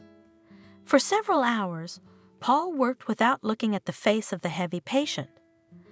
Finally, the operation ended, and the man tiredly said, addressing the operated woman, knowing that under the influence of anesthesia, she still will not hear anything. "Well, that's it, honey. The worst is over. You'll be running in no time. Doctor, can we take the patient away?" The nurse looked at him questioningly. "Yes, we can." Paul suddenly stopped at half a word. The face of the victim seemed painfully familiar to him. He leaned over her, scrutinizing the familiar features. "Jennifer." It was only now that he suddenly recognized his Jennifer, his beloved, the one he kept seeing in his dreams. "How did you get here? What happened to you?" He, not believing his eyes, gazed into the lovely face, caressed her gaze, and his poor tortured heart filled with warmth. "How is it? Who has crippled you so? Do you know what happened to her?" "Paul, is she an acquaintance of yours?" "Yes, we started medical school together." "It's good that you recognized her. The cops have been searching for her acquaintances. The woman came to us without papers. Are we taking her in?" Cautiously asked the nurses, realizing that for their doctor, this woman is someone more than just a patient. "Yes, yes." Paul woke up from his musings. "Bring her in. I'll be right with you. I'll keep an eye on her until she wakes up. Make sure she's out of anesthesia in time." "Paul, but your shift is over." "Go home, we'll keep an eye on her. Don't worry. You've been on your feet since morning. If anything happens, we'll call you." "Nothing, I'll sleep until she's out of anesthesia. I'll have time to rest." He dozed in the chair next to the woman's bed. From time to time, he opened his eyes and checked the patient's condition. It was past midnight when the woman opened her eyes and whispered, barely loosening her parched lips, "Thirsty. I'm thirsty." Paul immediately woke up, jumped up, leaned over her, and blotted her lips with a damp napkin. "Be patient. You can't drink yet." Jennifer turned her head with difficulty and saw Paul and cried out softly, "Paul, is that you?" "Where am I? Am I in heaven?" "I'm Jennifer. It's me." "You're in the hospital. They brought you here after the accident. I operated on you. You have several fractures and a mild concussion. You'll be fine soon. Tell me, do you remember what happened to you?" "Vaguely," Jennifer answered. "I jumped out of the apartment because someone broke in. I got really scared, broke a vase over the person's head, broke free and ran out onto the road, and then I got hit by a car. I don't remember how I got here. Passers-by called an ambulance. It's a small town, but people are kind. They won't leave you without help. You get some sleep and I'll stay with you." "Paul," the woman looked at him affectionately, "I am so glad to see you. Tell me, how have you been living all this time? We'll talk tomorrow. You'd better sleep now, and I should rest. There's a reception in the morning. Now we'll have plenty of time to talk. Sleep, don't think about anything. Sleep is your best medicine now." Jennifer obediently fell asleep. Paul sat beside her bed until morning, guarding the sleep of his precious patient. But as soon as he closed his eyelids, a helpful memory brought him back 10 years. "Jennifer?" Looking earnestly into the eyes of his beloved, Paul asked, "Do you really love me?" "Of course I do. Why do you ask?" "Let's sign tomorrow, and not tell anyone, just then put before the fact. Will you marry me? Without scaring your father." "Paul, I'm not afraid of anything with you." "I agreed to be your wife. Then tomorrow, right after the lectures, let's go to register the marriage. Don't forget your passport." The young man kissed his beloved firmly. He looked into her eyes, seeing in them the reflection of his love. "Everything will work out. Do you believe me?" "I do. You're my one and only for life." But the next day, Paul waited in vain for Jennifer at the entrance to the inn, and then they're off on their honeymoon right away. "You won't see her again. You're no match for my daughter. But Jennifer and I, we love each other." The young man cried out in despair, "You have no right to decide who she should marry. This is a free country." "I do, on the grounds that I'm her father and I know best what she needs. And you, puppy, if you come near my house again, you will be punished. Your loved ones could get hurt. You don't want your parents to accidentally get hit by a car or attacked by a psycho, do you? Seeing the horror in the boy's eyes, the man laughed, satisfied with the effect. Believe me, Jennifer made the decision to marry the man I recommended to her. She is an intelligent and obedient daughter. My arguments convinced her to make the right choice. So go home, study in peace, and forget her. Pretend nothing happened between you. You're lying to me. I want Jennifer to tell me herself. She doesn't want to talk to you. Forget her. Forget the road to our house. You're not going to succeed. You're not going to ruin my plans. Trust me, I can be persuasive. Get out of here and remember my warning. You've seen my guards, haven't you? Every one of those tough guys will be ready to do my bidding. Get out before I give them the go-ahead. Paul, amazed by Jennifer's father's statement, stood for a long time in front of the closed gate, then wandered away. He felt so dreary that he wanted to howl like a wolf. The young man felt as if his heart had been ripped out of him. His parents were worried about their son, but they could not help him. My son, the mother was worried. What happened? Tell me. Your father and I will try to help you. She left me. She decided to marry a rich man. I don't believe it, Father said. Jennifer is not like that. She was forced, maybe even intimidated. Those rich people are like that. Paul, she loves you. Everything will work out. All we have to do is talk to her. Then everything will be clear. I'm forbidden to go to their house. Paul would lie in bed for hours, staring aimlessly at the ceiling. If it was just about him and Jennifer, he would have broken the ban without hesitation. He could get to his beloved, and then they would definitely get married, but he was afraid for his parents' lives. The young man said nothing to his father and mother about the threats. Several months passed. At the end of the day, Paul came to visit Jennifer again. How are you feeling? Any headaches? It hurts, but it's tolerable. The woman replied, eagerly gazing at the familiar face of the man she had thought about all these years. Paul, you must have cursed me for abandoning you. No, what are you? The man sat down next to the patient, took her hand in his. All this time I was tormented by only one question. Why did you consent to marry another? Brought up in love, he did not imagine that a father could sacrifice his daughter's happiness to achieve his own selfish goals. Dad overheard you and me talking. Remember when we dreamed of getting married in secret? I didn't realize he was standing outside the door. That's when he decided to marry me off quickly to Jacob, whom I hardly knew. And Jennifer told the astonished Paul the story of her hasty marriage. He listened, and in his soul rose a wave of hatred and misunderstanding for the father who, without thinking, crossed out all the dreams of his daughter. So that's what you're up to with your beggar.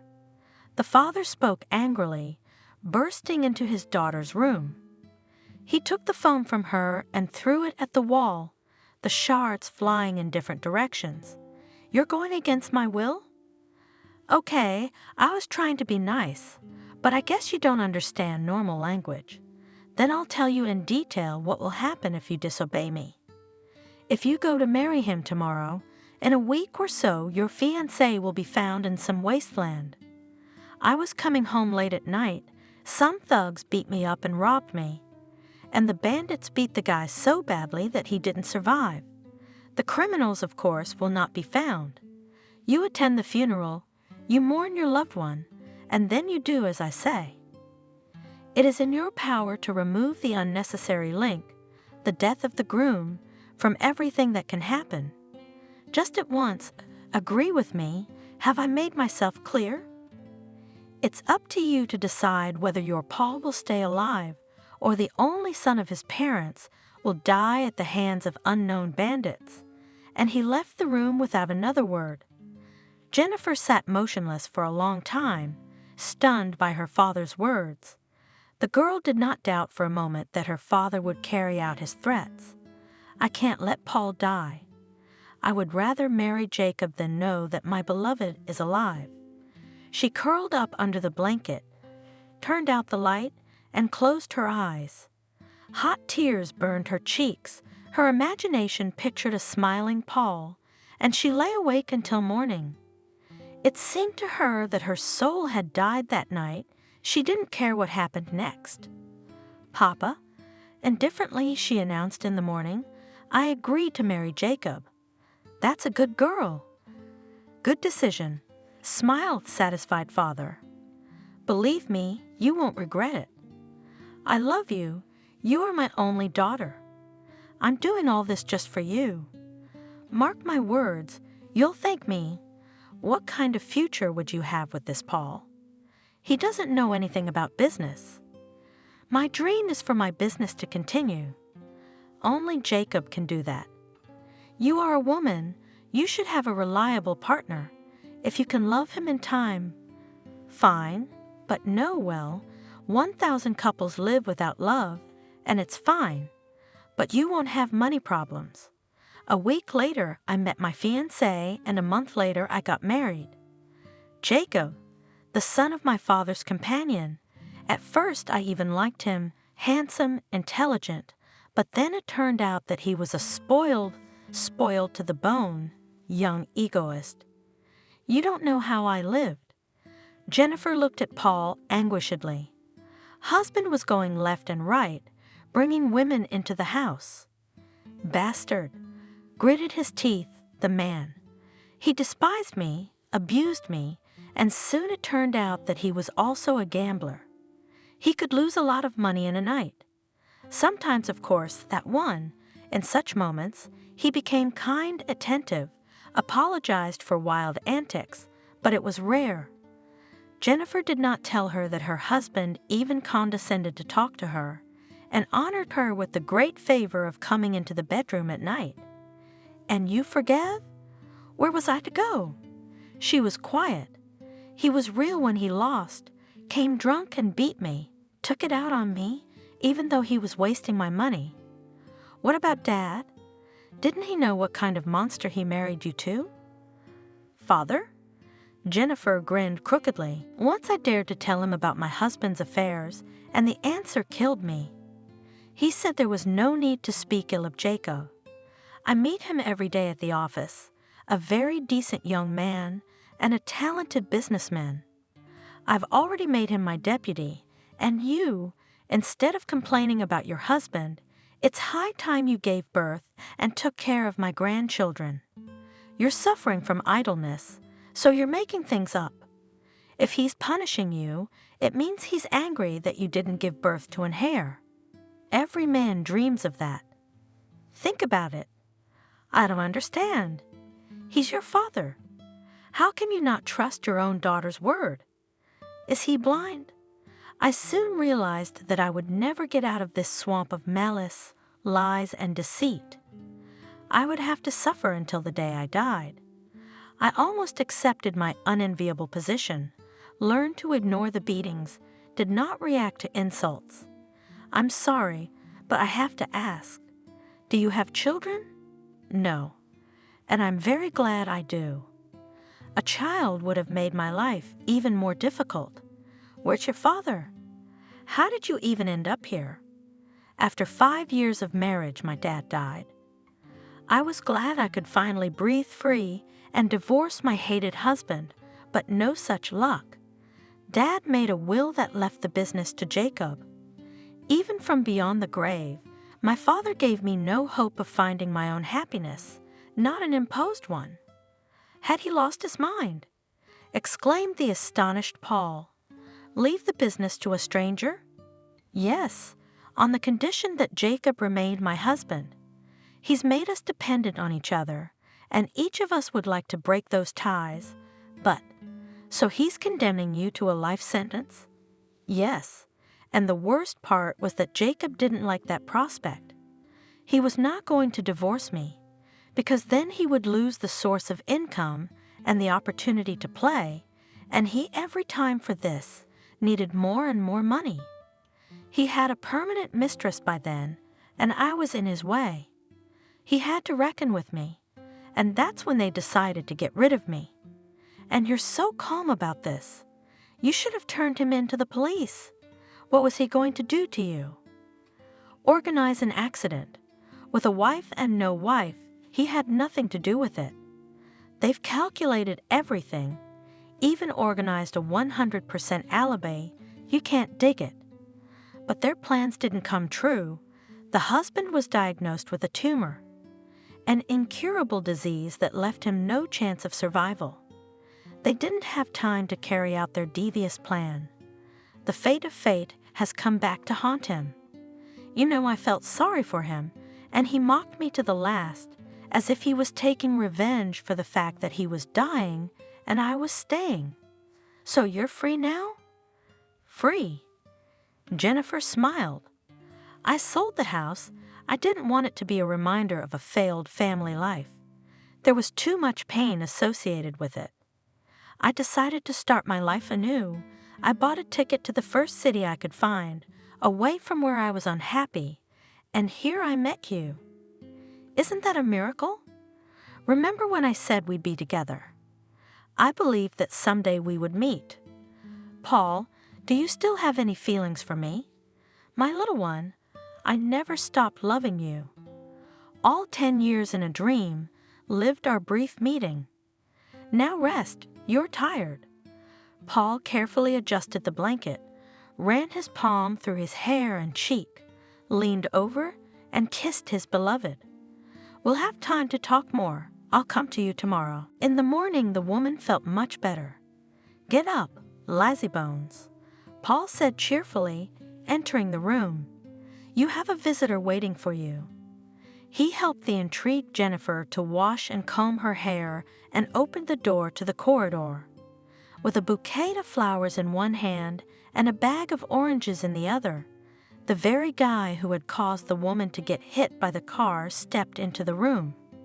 She didn't recognize him, of course, but he had contacted the agency and found her. Hello. The guy didn't have the courage to say hello. I had a hard time tracking you down to apologize for the intrusion. I'm not a bandit. I'm the grandson of the old lady you rented the apartment from. Why'd you break in? She hasn't lived there in years. I didn't know she'd moved out and rented the apartment. I wanted to visit her. I had the keys, but I thought she was home. That's why I knocked first. I thought she was ill. She didn't answer the door. I used the key and got a kick in the head from you. Sorry, I had to defend myself. Are you all right? Yeah, I'm fine. How are you feeling? I know you were hit by a car, so I feel vicariously guilty for scaring you. I'm feeling much better now. Feel better. The young man, embarrassed, handed Jennifer flowers and fruit. Again, I'm sorry. I'm leaving so you can safely return to the apartment. I don't think that will be necessary. Paul interrupted him, looking at the woman affectionately.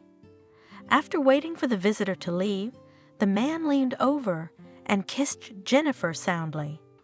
She wrapped her arms around his neck. Are you crying? Asked Paul, feeling the salty tears on his beloved's cheeks. I've longed to kiss you again for so long. Don't cry. You are safe now. I'm here for you and I won't let anyone else hurt you. We can still be happy, can't we? Don't doubt it. We have our whole lives ahead of us. I love you. Will you be my wife? Yes. Jennifer exhaled. Paul took out a box from the pocket of his robe, opened it, and the woman saw on a velvet cushion a wedding ring. I bought this ring 10 years ago. I earned the money myself. I didn't ask my parents for it. I've kept it all these years, believing that one day I would be able to put it on your finger. He gently took Jennifer's hand and put the ring on. Thank you, the woman cried. It was worth it to endure all the trials to call you my husband today. You're not going back to your rented apartment. I'm taking you back to mine, and I'll never let you go again. Paul leaned over to his beloved and kissed her, holding her gently to his chest. "You are my life, my joy," he said, kissing her. "All the treasures in the world pale before your beauty." Jennifer clung to Paul and could not believe that it was not a dream, that he was alive, her most adored man. In the spacious and bright corridor of the clinic walked a gray-haired elderly man with a neatly trimmed beard and a lush mustache. He was looking into the rooms, talking to the patients, a smile on his face. "Paul?" A young nurse hurried towards him. "They've brought a heavy patient in again. They said you're the only one who can help him. What do we do with these patients? They don't realize that you need to rest sometimes. Thank you, Cindy. I'll be right with you. Tell him to prep for surgery." Paul went into the office. At the desk sat a pretty old woman, passionately engaged in work. Noticing the entrant, she broke away from the computer monitor, smiled, and said, "Who are you going to save again?" "I have to," sighed the man, approaching the table. "They won't let me retire." "What are you talking about?" The woman splashed her hands. "What retirement? You and I still have children to raise, and grandchildren will need help." The man took a framed photograph from the table. 4 pairs of huge blue eyes looked at him. He leaned over to the woman and kissed her. "Thank you, Jennifer, for the children. I had already resigned myself to the fact that I would die childless, and then you gave me such happiness, 2 sons and 2 daughters. The girls look just like you, blonde like you. This is our happiness." Jennifer pressed against her husband. "I like to give you presents." "Yes," exclaimed the man. "The clinic alone, what's it worth? It's our baby. I'm glad we put my father's money into building this hospital. Our dream to help people has come true. We're together, and that's what matters. I love you. I'll keep saying those words until my last breath. And I love you. You, my joy and my happiness."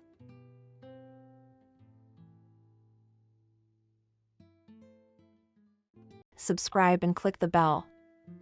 Nancy left the school. Peter walked beside her, as usual. "But why are you leaving today?" "No, I guess I can't." Clara said she had to weed the potatoes. Nancy sighed. Ever since her father had brought that woman into the house, Nancy's life had been a living hell. Clara had looked for gain everywhere, and of course she had found it. Father worked in town, a week there, a week at home. The week he was home was easier, of course. But when he was away, it started. The first thing, the stepmother decided to expand the vegetable garden and increase the number of livestock in the yard. Dad supported all her ideas, and Clara said, "As soon as the farm starts to bring profit, you can quit this job and work at home." "It would be good, Clara. I miss you and my daughter." The woman was pleased. She smiled. While Daddy was away, all the hard work was on Nancy's shoulders, but she didn't complain. She really wanted Daddy home too. Clara went to the market every 3 days. Nancy didn't know how much money she made there. But it must have been pretty good, because after a year, Daddy quit. The girl thought things would get easier, but it turned out to be much worse. On the first day, when the father was free at dinner, Clara said, "From tomorrow, we start building a new one. I've already ordered the material." "Clara, why is this stable only 5 years old?" "Well, this one's not going anywhere. There'll be an extra one." Father just sighed. Lately, they had only numbers instead of love in their eyes. Then he built a stable and a barn and a chicken coop. But Nancy began to notice that her father smelled more and more of drink. And there was such sadness in his eyes. Clara shouted she could warm him with a broom, but he kept drinking milk. Very soon, all the hard work again fell on her shoulders, because her father often could not do anything. The village grandmothers sighed. Such a man was ruined by his rubles, not a woman. Clara knew exactly what was being said about her. She argued and fought, almost throwing herself at everyone. Pretty soon, people in the village didn't even say hello to her, and she didn't care, to tell the truth. She didn't take anything from anyone. She earned everything herself, All the alkies and idlers, let them bite their elbows in silent envy. Peter, you're not going to win a gold medal anyway. Nancy waved her hand. Why do I need it, this gold medal? To put it in my room and admire it. You wanted to go to college, didn't you? Who's going to let me go to that institute? My father on his hands and knees? Every day on the farm is huge. She sighed. Peter looked at her in amazement. Nancy, what's wrong with you? You're out of your mind. You're the best in the whole school. You wanted to be. How could I? Nancy looked up at the sky. It's okay. I'll get over it. Most people do. They get married, have kids, take care of the household. It's a different time. Peter, leave me alone. It is better to tell your grandfather how normal limping and a little so good. Nancy smiled. A week ago, a terrible event shook the village. It had long been said that the wolves were coming too close to the village, they said. But it's no use. They had a forester. If you could catch him sober once a week. They hoped that nothing terrible would happen. They were wrong. One night the wolves swarmed the neighbor's fence and tried to take the dog off the chain. The owner jumped out. Neighbors. And Peter's grandfather, who is 100 years old.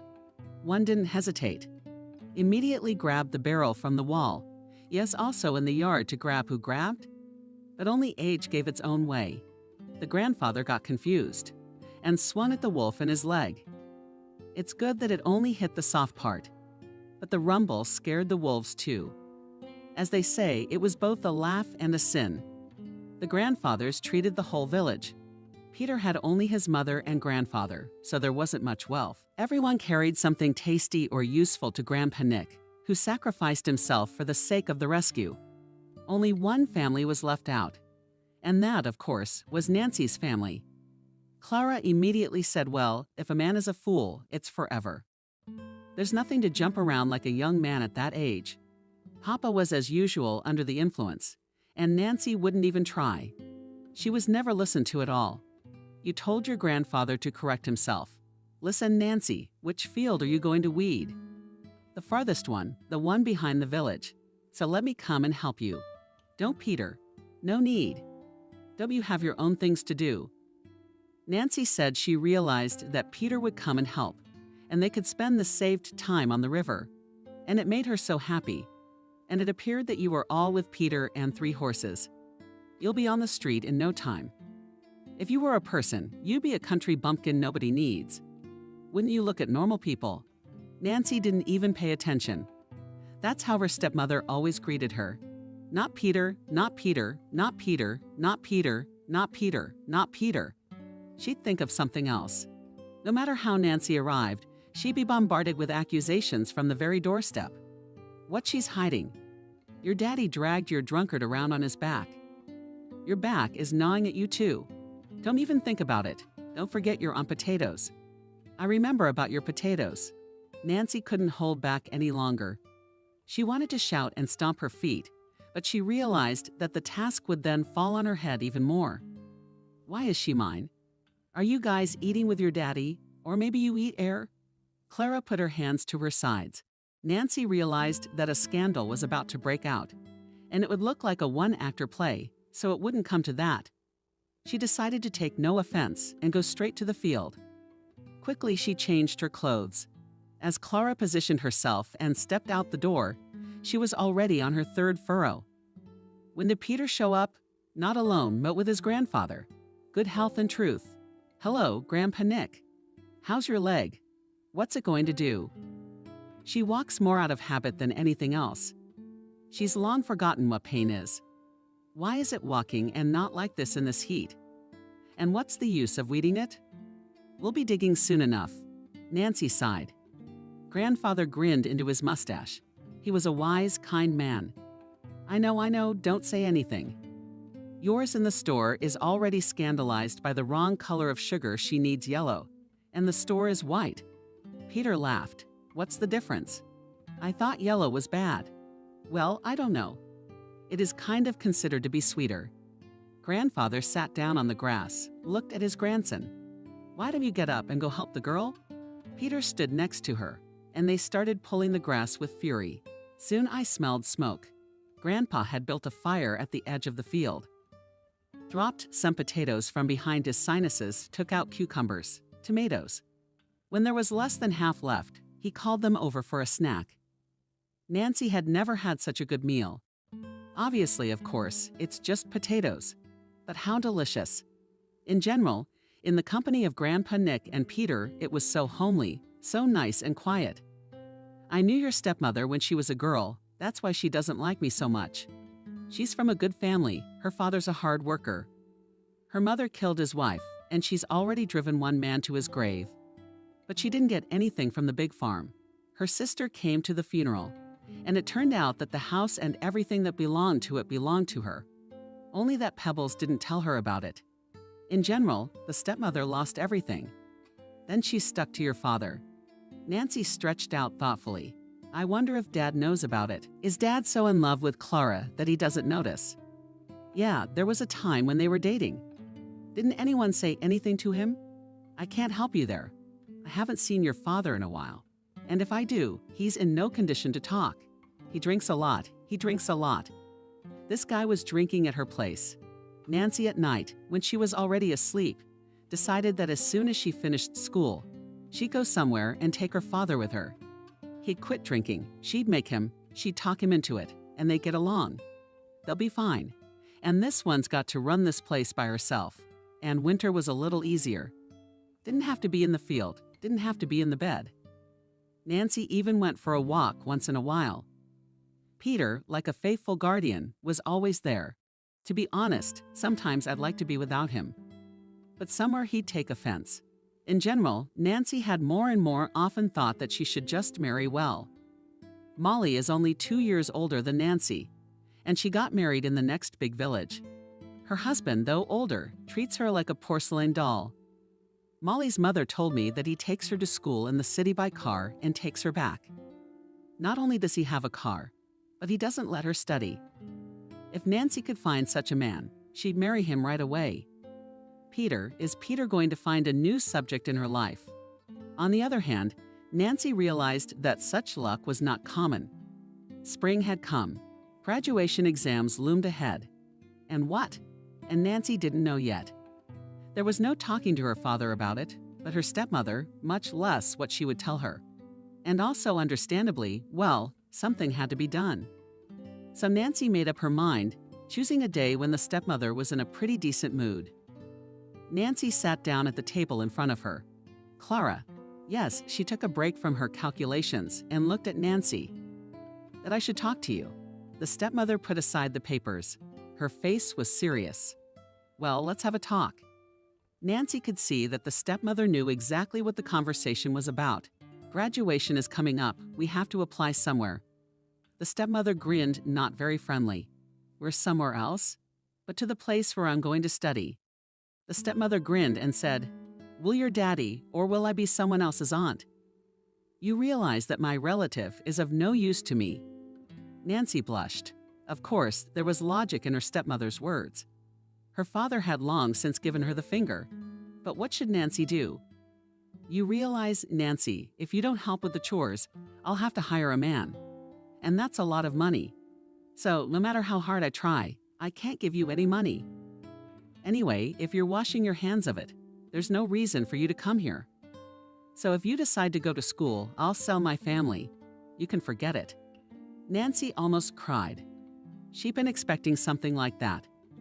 But it was still a shame. But everybody goes to school. You're not everybody. You're in a completely different situation. Am I wrong?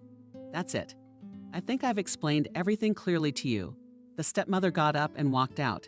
Nancy burst into tears. It's exactly as she thought. She's going to rot in this village like this. For a few days, Nancy walked on her own, not her mood. She even decided she wouldn't go to the prom. Peter was so annoying that there was no energy. One day she came from school, sat on a bench in the yard, and sat in the barn. She heard a rustle. Strange. Stepmother left for the market in the morning. How'd she even get her driver's license? She bought herself a car, an old Jeep. She's been going into town a lot more often. Who's there? The girl carefully stood up, wanted to go to the door, but it opened by itself. Her father's head appeared. He He was very drunk, and it was immediately obvious. Nancy sighed bitterly. Nancy doesn't have this one. And then Nancy was so angry that tears sprang from her eyes. What's it to you? Who's here? Who isn't? You can't see anybody anyway. You don't care about anyone but yourself. Dad, why do you hate me so much? Giving me to someone else's aunt. You're the one who's watering your eyes. Nancy, what are you talking about? What's the matter? I don't know what you're talking about. What am I saying? You know that everyone will go to school after high school. Your daughter will continue to clean cow's dung because Grandma doesn't want to do anything. He's more interested in drinking every day than thinking about his daughter. Nancy, wait, and don't cry. But the girl had already run into the house. Kevin sat down on the bench where his daughter had just sat and stared at himself.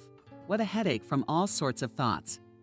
The man raised his head and saw Grandfather Nick at the gate. Healthy. Grandpa's sick. I don't understand anything. Things are happening at home. Kevin waved his hand. No, she's gone to town. Grandpa Nick went into the yard, sat down next to her. What are you doing, Kevin? Peter says your girl won't let you go to school. Why not? But it's not for 1 year. You have to support her. Don't we have money? Maybe yours does. But I don't think you do. So what's the deal? Kevin lowered his head. He'd been tempted to come out of the barn just now. Nancy had heard her father and Clara talking in the kitchen that evening, talking rather than yelling and arguing. It was very strange because in the last couple years, normally they hadn't communicated at all. The girl tried to listen, but she couldn't make out the words. Half an hour later, Clara stopped by. Nancy, an idea, how about us? The girl came out at the table, sat her father. He was gloomy. Clara pointed to a chair. Sit down. Nancy sat down.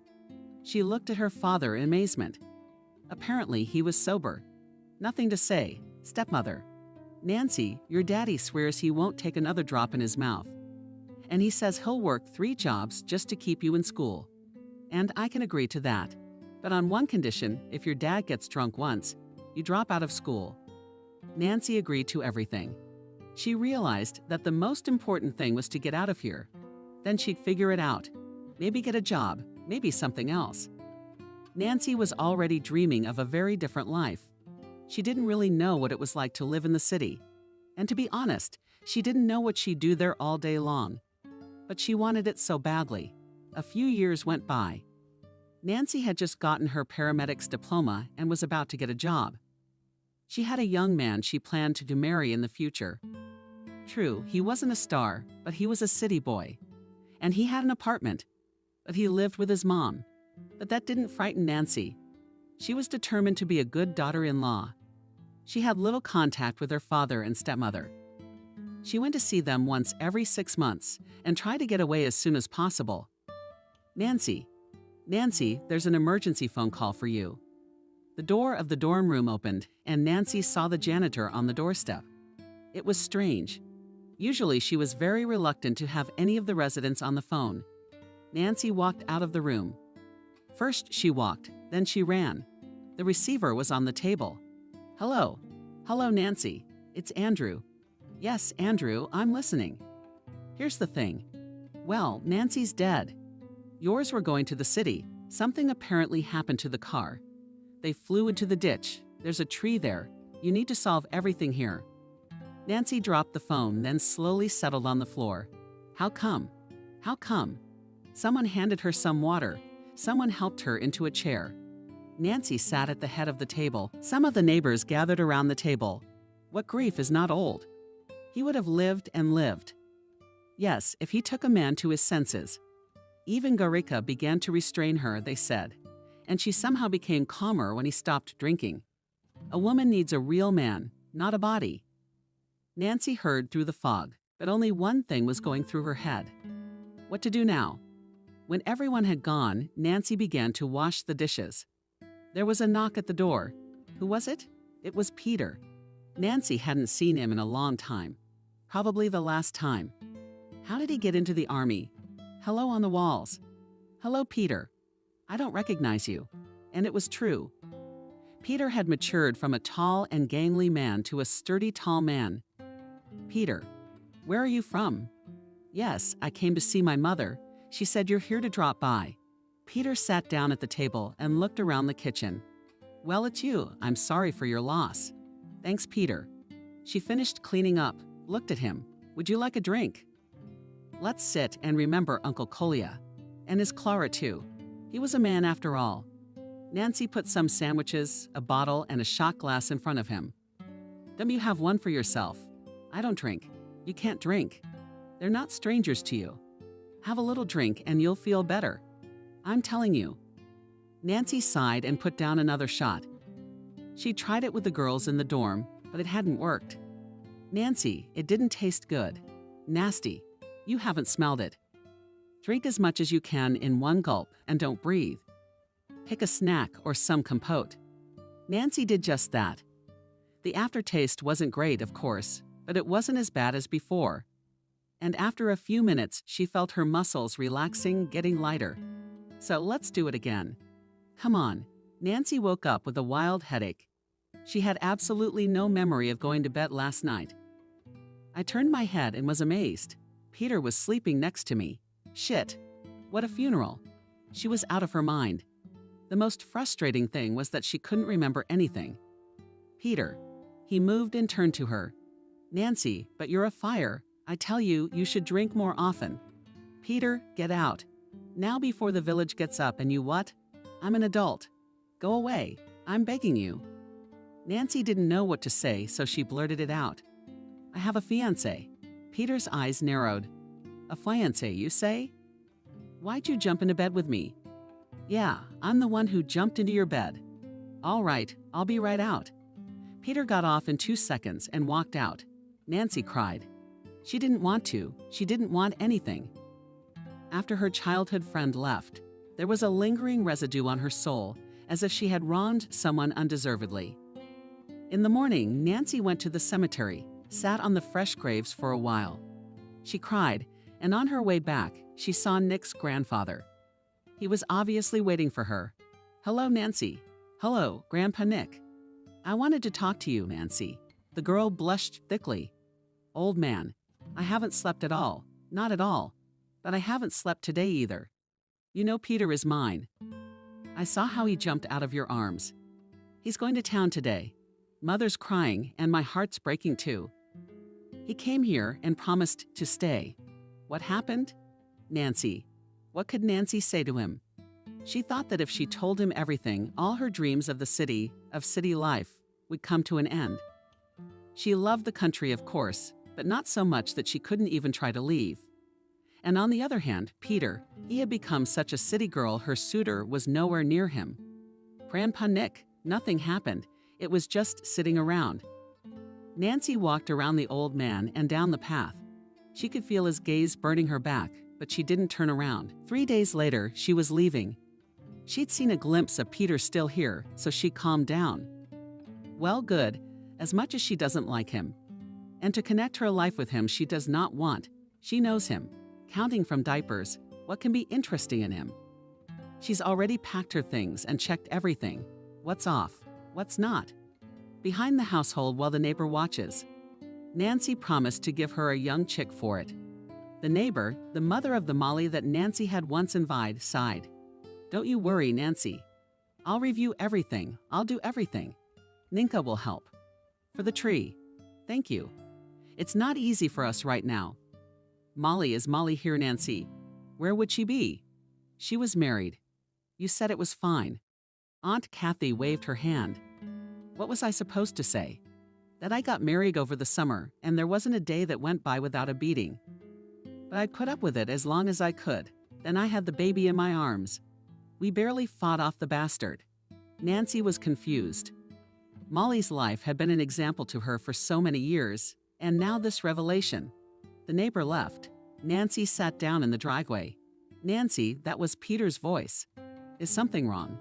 She ran outside. Peter was almost to the door. Nancy, Grandpa's sick. Help me. It's the paramedic. Our paramedic's on his 3rd day. Nancy rushed into the house, grabbed the first aid kit she always carried in her bag. Didn't even lock the door, so she ran. Peter was running beside her, and he said he'd been pale in the morning, breathing hard. And at lunchtime, he got up from the couch and sat down again. I asked him what, and he just waved me off. He's not feeling well at all now. Nancy, help me. She stopped abruptly, so much so that Peter ran into her, because I'll do what I can, but you have to understand. How old is Nick 94's grandfather? He sighed like he was going to cry.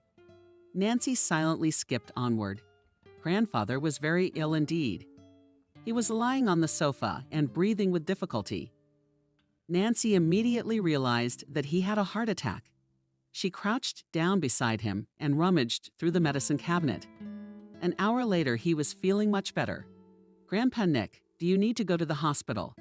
I'm not going anywhere. That's all I need. I'll die at home.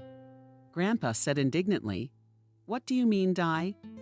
Get those thoughts out of your head. Grandfather grinned, looked at his grandson. Do you think that at 94 life only begins? No, grandson. Everyone has his own destiny. And it's foolish to try to cheat fate. I've had a good life. Guys, everybody who's turning 70 has already cleaned up. Nancy and Peter went outside. Peter, I don't know what to do.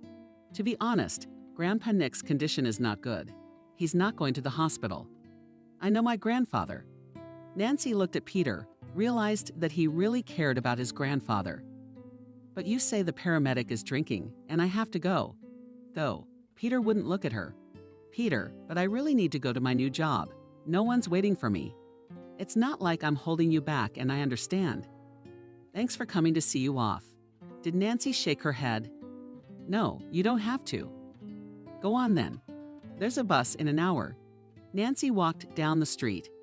After a minute, she turned around. But Peter was no longer in the yard. For the first time in her life, she wanted to stay in the village.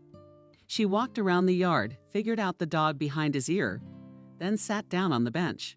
What am I going to do? She sat like that, looking at her watch. The bus had long gone. And what will she go tomorrow? Talk to Andrew, tell him what prospects in the village. And there's no problem with money here. What a farm she has. Nancy didn't know whether she was doing the right thing or not, but she had to decide something.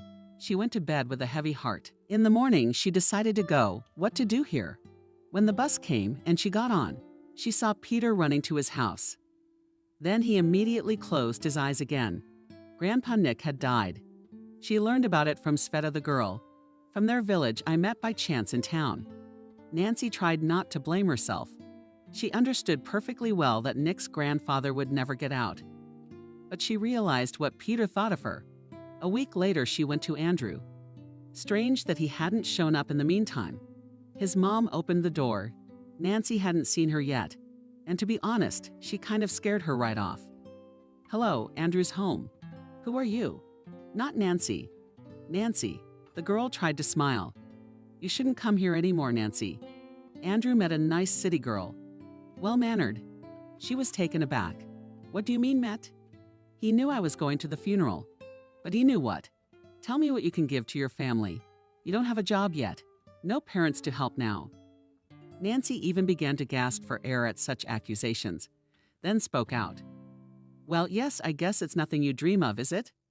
But only if the house I've got is worth more than your apartment or the farm, for which I got a very large sum. But you don't care about that now, do you? Goodbye. She ran downstairs. Tears rolled from her eyes. The steps merged into one. That same day, Nancy threw all her things into a suitcase and left for the village. Yes, fuck it all. People live in the village, especially with her profession. In the evening, someone knocked quietly on the door. Yes, there was Andrew. Hello, Nancy. She threw herself on the back of a chair and looked at him with interest. God, what did she see in him? He was a skinny, long guy with glasses. Pale hands, pale forehead, sweating all the time. She's like her mom said, you're letting out a rich bride. Why would you do that? I just missed you. I missed you. That's good. I said some things to your mom in there. It's okay. My mom's not a very good character. You'll have to forgive her for not talking to her so nicely the whole time they knew each other. Nancy suddenly burst into tears. It's a shame. Is she so ugly that you can love her for her inheritance? Andrew, you see, what's the matter?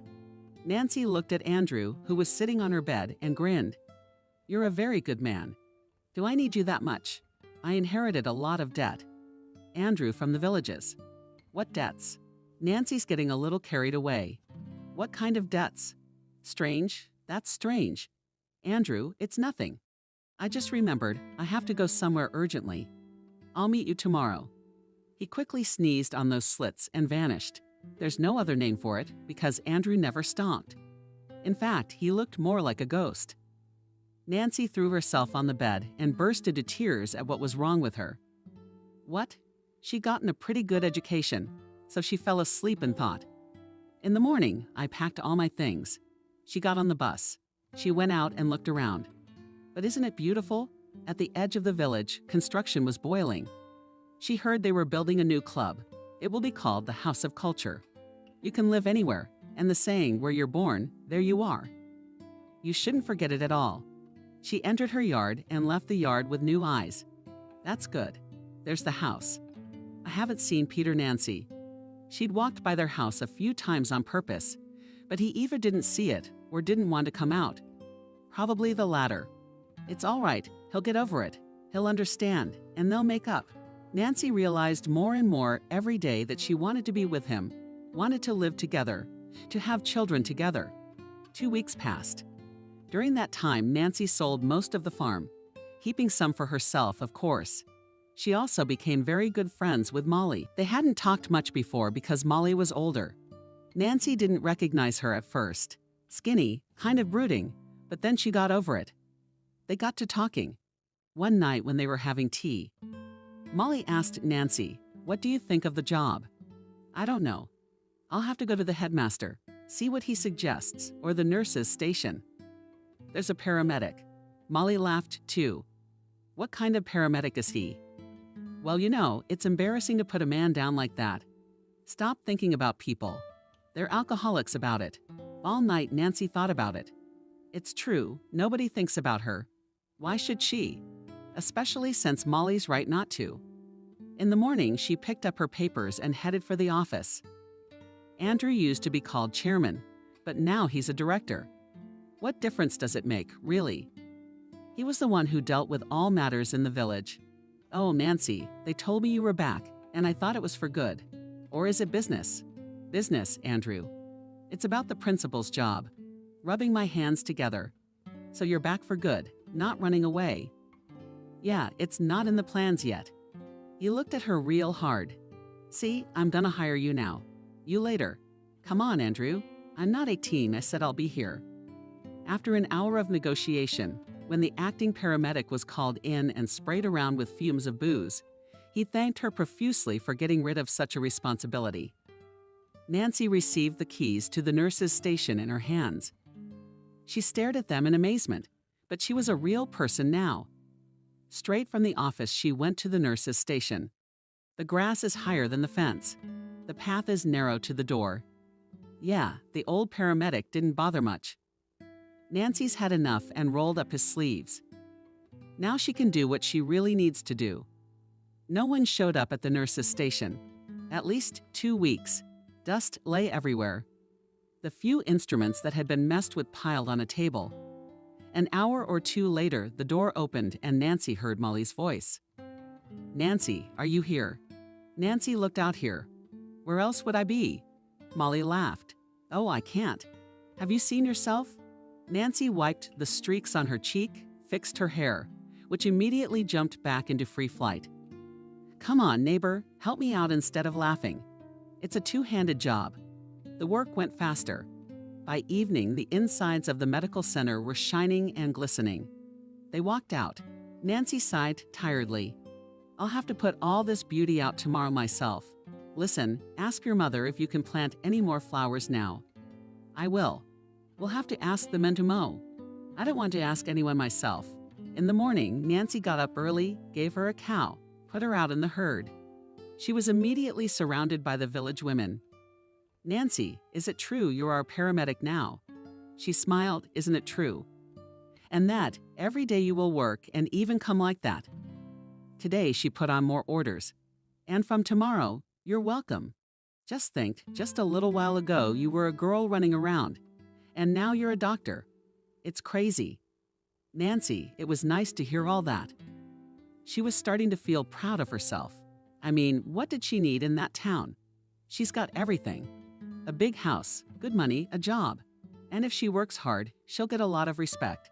And then maybe Peter will hear about what she's like. And he'll come to her. Nancy realized that they were adults, that they could talk. But she knew Peter well. He wouldn't be the first to talk. On the first day that the nurse's station was to be open, Nancy, before she reached it, saw a crowd of old ladies outside. She realized perfectly well that today she would have an exam. There was no other way to call it. And of course, everyone got sick all at once. Molly, who was walking next to her, she was taking her daughter to kindergarten when she whistled. "Well, friend, you can't get it all sorted out by tomorrow." Nancy smiled. "It's okay, I can handle it." By lunchtime, the line had visibly settled down. Nancy could feel her stomach rumbling. Her patient heard it. When did the appointment end? She came out and said, "Taxi. Our doctor's tummy's already rumbling. Give me some tea at least, girls." Everyone agreed without complaint, for which Nancy was very grateful to him. Half an hour later, she looked out into the corridor a little more rested and cheerful. Who was next for health? By evening, all the old ladies went home satisfied. The director dropped by and asked if he needed anything. Nancy, with a nice smile, handed him the list and added that it was very urgent. The principal looked perplexed at the double sheet, which had been and written off on all sides. What is all this stuff anyway? Yup, everything, nothing could be left out.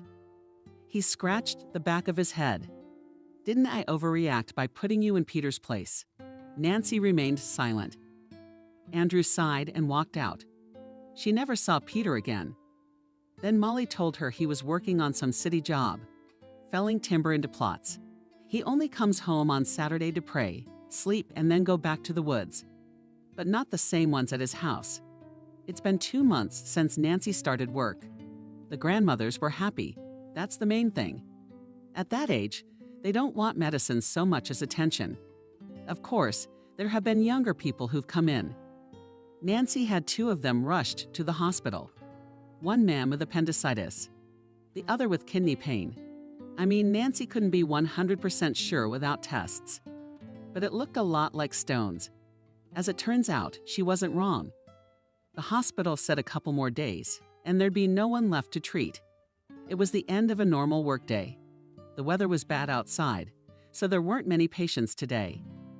Nancy was just about to close the medicine safe when the door slammed. And someone yelled, "Doctor is doctor." Nancy jumped out of the office. "Peter," Nancy almost fainted. Peter was in such a state. "Daughter here." One of the men looked at her fearfully. "Here on the couch." Peter was put on the couch. "Somebody get Frank. If he's sober, get him over here." The younger one nodded and ran out of the infirmary. Nancy, on the other hand, examined Peter several times on the head. Looks like the bones are intact. The wounds are superficial. His arm is hanging by a whip from his shoulder. "Look, we need to avoid the city. If possible, the forest is the only place where our men can make money. If this gets out, we'll lose all our jobs. Are you crazy? A man can die." "I understand. I'm saying if it's possible." Lucky for Nancy, Frank was sober. He walked briskly into the office. He glanced at Peter. "What do we do? Let's take it one step at a time. Let's start with the head." An hour later, Nancy put in the last stitch. Frank smiled approvingly. "Good job." Peter opened his eyes. Nancy, lying quietly still. He smiled again and closed his eyes. The arm turned out to be dislocated. Frank helped. Peter screamed and finally passed out. Nothing, just a little soreness, that's all. Peter's mother literally flew into the nurse's station. She threw herself at the man who asked not to send Peter to town, that he was satisfied. Sitting there, "You'd better fall through the ground, Gad." The man turned away from her clapping and said nothing. As Frank explained, he was the cheerleader. "Calm down, Vanessa. Like you don't know your son. He's the first to go everywhere." A woman looked in on her. "Nancy, don't worry. Everything will be fine. I'll be here with him till morning. I'll stay with you too. You don't have to. I'll be fine. Peter woke up in the middle of the night, looked around the nurse's station with a hazy gaze, stopped it on Nancy and Nancy sleeping at the table. Dropped off. Peter, how are you feeling? Who knows? Not so good. You're very lucky. You only took the glancing blow to the head. Yeah, lucky. So lucky. Peter was transported home in the morning.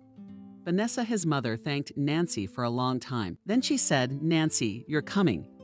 Well, of course, I'll come back every day to change the bandages, treat them. Then the live ones have to come off. Nancy ran to Peter's house every day. Except the easier Peter got on him, the gloomier he looked. One day he said to Nancy, you can go no more, Peter, you don't have to. She realized he wasn't talking at all about her looking after him as a doctor, but specifically about their relationship.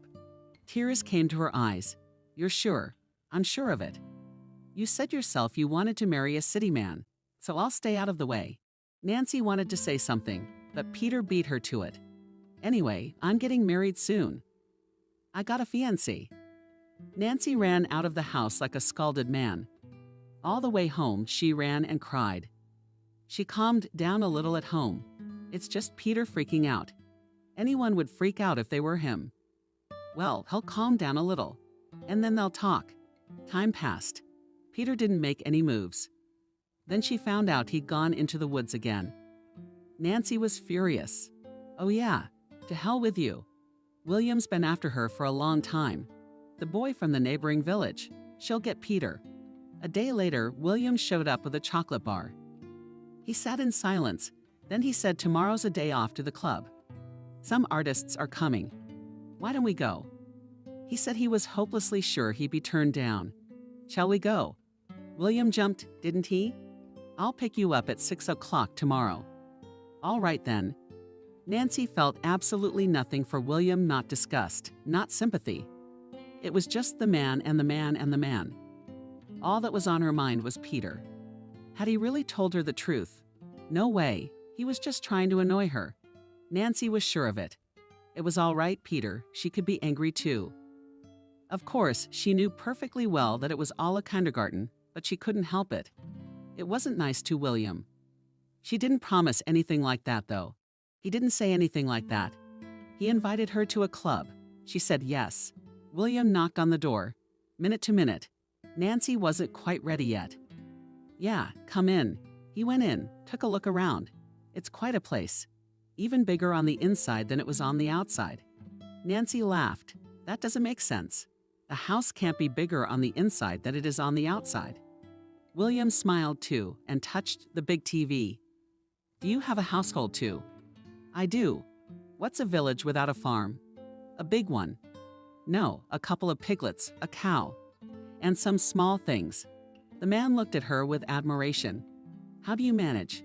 Nancy laughed. What's a farm? Tears. We used to have a farm. You could drag your feet. You probably know that yourself. Know how. Are you sure? You're not from our village. William sighed. I am. My mom managed to give birth to me. 4 houses left. No road. So we'd sell the house and move somewhere closer. The man laughed. Who needs it in that remote area? It's almost 7 kilometers to work.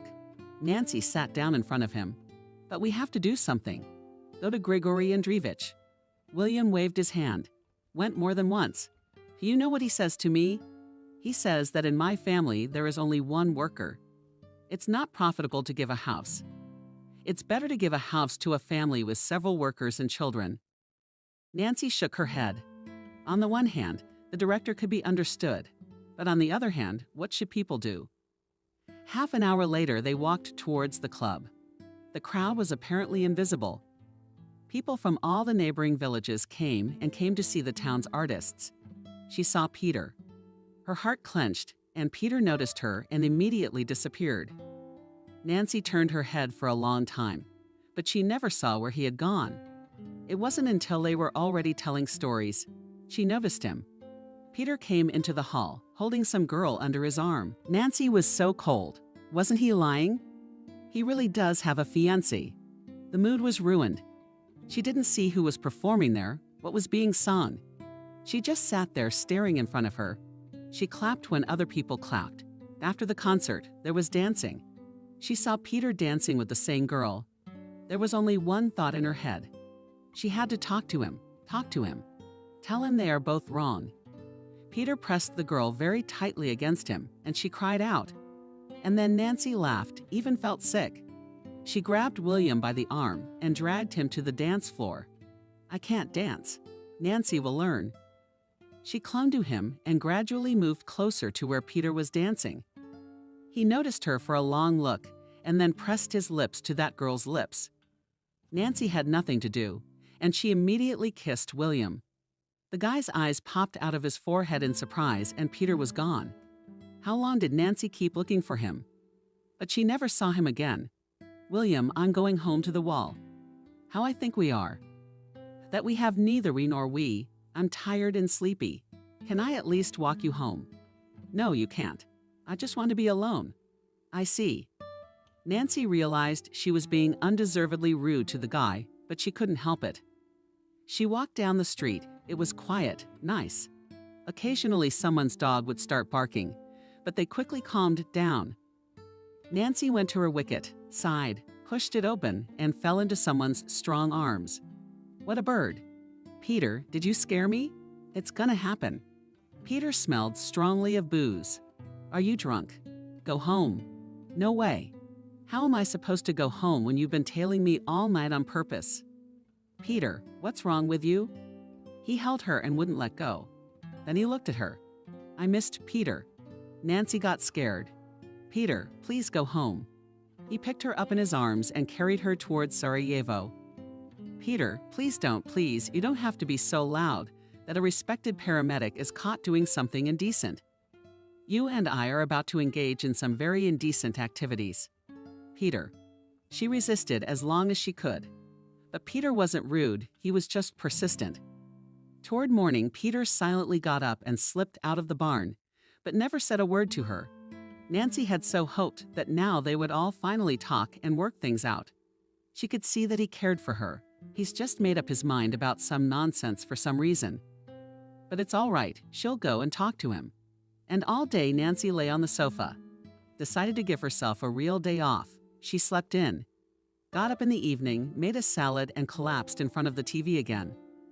The next day, almost as soon as Nancy got to work, William showed up, holding a bouquet of asters that grew in every yard. A solemn expression on his face. Nancy, how have I missed you? Nancy cocked an eyebrow in surprise. Then she remembered how she behaved with William, and blushed. It wasn't really his fault. She and Peter had brought him into the game. William's not very nice, but no. But my mom's expecting us for dinner tonight. The principal has authorized the car to be taken after work. Nancy had just gathered the strength to reply as the door swung open. Standing on the doorstep was Molly. Nancy, their Aunt Vanessa bad. Petkin and Mama went quickly. Nancy grabbed her suitcase, threw it to William. You'll see for yourself later. They almost ran the distance to Peter's house. Molly told stories along the way. Peter was leaving in the morning, she and her mother. They had a long argument at the gate.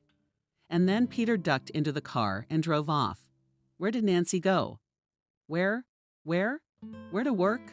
I don't know where, but apparently for a long time, because she had her suitcase with her.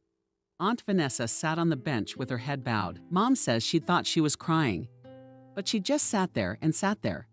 So she ran to her, and her eyes were closed and her lips were white. Nancy Chegal was almost on autopilot. How could it be? How could he just pick up and leave? What about her? She refused to believe that Peter had run away again. Well, it can't go on like this forever. Aunt Vanessa really wasn't well. She tried to say something, but Nancy could already see that one side of her face was twisted. She gave her a shot, then another. Molly, run to me, call an ambulance. Say stroke. Tell them I asked them to call. There's a number taped to the phone. And Molly looked frightened at Aunt Natasha and rushed to the station. There at the gate stood a confused William. What's there, Nancy soon? What Nancy? A man is dying there. Molly waved her hand and rushed into the room. By the time the woman was taken away, there was a crowd outside her house. Molly, look after mine today. I'll go with her. Sure, Nancy, no problem. But what about you? Figure it out. Andrew's here. Go, Nancy. How's the freebie? Call me at home. I'll send a car to pick you up. Thanks a lot, Andrew. Nancy stayed in town till morning. Toward morning, the woman started to feel a little better. But you're a medical professional. You must realize it's too early to make any predictions. Let's hope the woman is a country woman, a sturdy one. Nancy looked at her watch. She was catching the first bus to the village. That would do it. At the same time on bus 1 and 3 will come again. The first person Nancy saw as she stepped down from the foot of the bus was. It was Andrew. The last person Nancy expected to see here at all. Nancy, I've been waiting for you for a hell of a long time. Andrew, what are you doing here anyway? But you're missing. So I figured. Wait, you're supposed to be marrying a city girl who's no match for me. He wrinkled his nose crankily. Stop it. It doesn't suit you. The marriage didn't work out because. Anyway, it doesn't matter. It's like you're not happy to see me. What should Andrew squint at? How fast have you changed? Andrew, what does it matter if I've changed or not? You have no business being here. She wanted to walk past, but Andrew walked beside her. Nancy, I get it. You're hurt. You're angry. All right, I agree with you. But I think we know each other well enough to overlook little things like arguments. Andrew, you really don't get it, do you? Nancy stopped. You can go back to your town in peace. Nancy, what? I think we'll at least talk. Are you giving me tea? No, I'm not giving you tea. Nancy, I'm having difficulties. And I don't need support both mentally and financially. Nancy squinted angrily. It's what they would go for you, Andrew, along with your mommy. Andrew stopped smiling too. He was just about to say something when a car stopped nearby. Nancy, trouble. She turned around. William got out of the car. William, it's just hooked up and it won't go away. William quickly stepped between her and Andrew. Young man, you don't understand. You were told to go where you were going. Andrew spat. You'll regret it. Looking for shelter. Andrew turned around and walked away. And Nancy even gasped with indignation. William turned to her. You're not a cow. You're very beautiful, Nancy. When we go to meet my mom. Jesus, William, you too. Nancy turned and rushed toward the house. William gave her a long look. 3 days later, Nancy went to the hospital again. Aunt Kathy brought some honey and a piece of homemade cheese. Say hello to Vanessa. Let her get well. Don't spoil herself. Okay, Aunt Kathy, I will. Nancy pushed open the door to the room and froze at her mother's bedside as Peter sat gently spoon-feeding her. Hello. He glanced at her briefly, nodded, and continued to feed the woman. Nancy walked over and laid out on the table everything she had brought. So how are you guys doing here? Aunt Vanessa smiled. It didn't come out very well, though you could tell she was smiling. Kathy sent you a reply and said she was correcting you. More like a nod. Peter left the room. Nancy sat for a while and then scrambled out as well. She saw him at once, came over. Thank you, Nancy, for Mom saved Grandpa wouldn't, but Mom did. Peter, Grandpa couldn't have been saved. Believe me, you didn't try, you just left. See how you don't understand. How can I explain it to you? Even if they had taken him to the hospital, he still wouldn't have recovered. And I don't want to hear anything. Peter, Nancy, and I took 2 days off. I'm leaving again tomorrow, and I won't be back for a long time. Peter, what's it got to do with me? But I love you. Peter grinned wickedly. Well, you'll love someone else. It's the truth. Peter is family. And I'm leaving tomorrow, and I don't care what you're telling me right now. I don't believe you, and I honestly don't want to. Peter got up and went to the hospital. Peter, stop. He didn't turn around. She drove home, and not a single tear came out of her eyes. She got off the bus, walked to the house, and there was someone sitting on the bench at the gate. Nancy sighed. It was William, and apparently his mom. Well, apparently it was her fate that Nancy put a smile on her lips. Nancy William rushed towards her. Nancy, you forgive us, but you never have time. Nancy held out her hand in response. Nancy, come on in. as they walked through the yard. When they entered the house, Camille gasped. How big was this place in the city? Not everyone has one. Nancy turned with a smile, so there's not much room to swing in the city. They're small apartments. You're right. Nancy, what is there in the city if you can live as a human being in the countryside? Nancy threw off her jacket and began to set the table. She was in the mood to rip it off and throw it away. And then she remembered that one of the patients had brought her a beautiful bottle, saying that relatives had brought it from the south. She remembered how relaxing it was and quickly found it.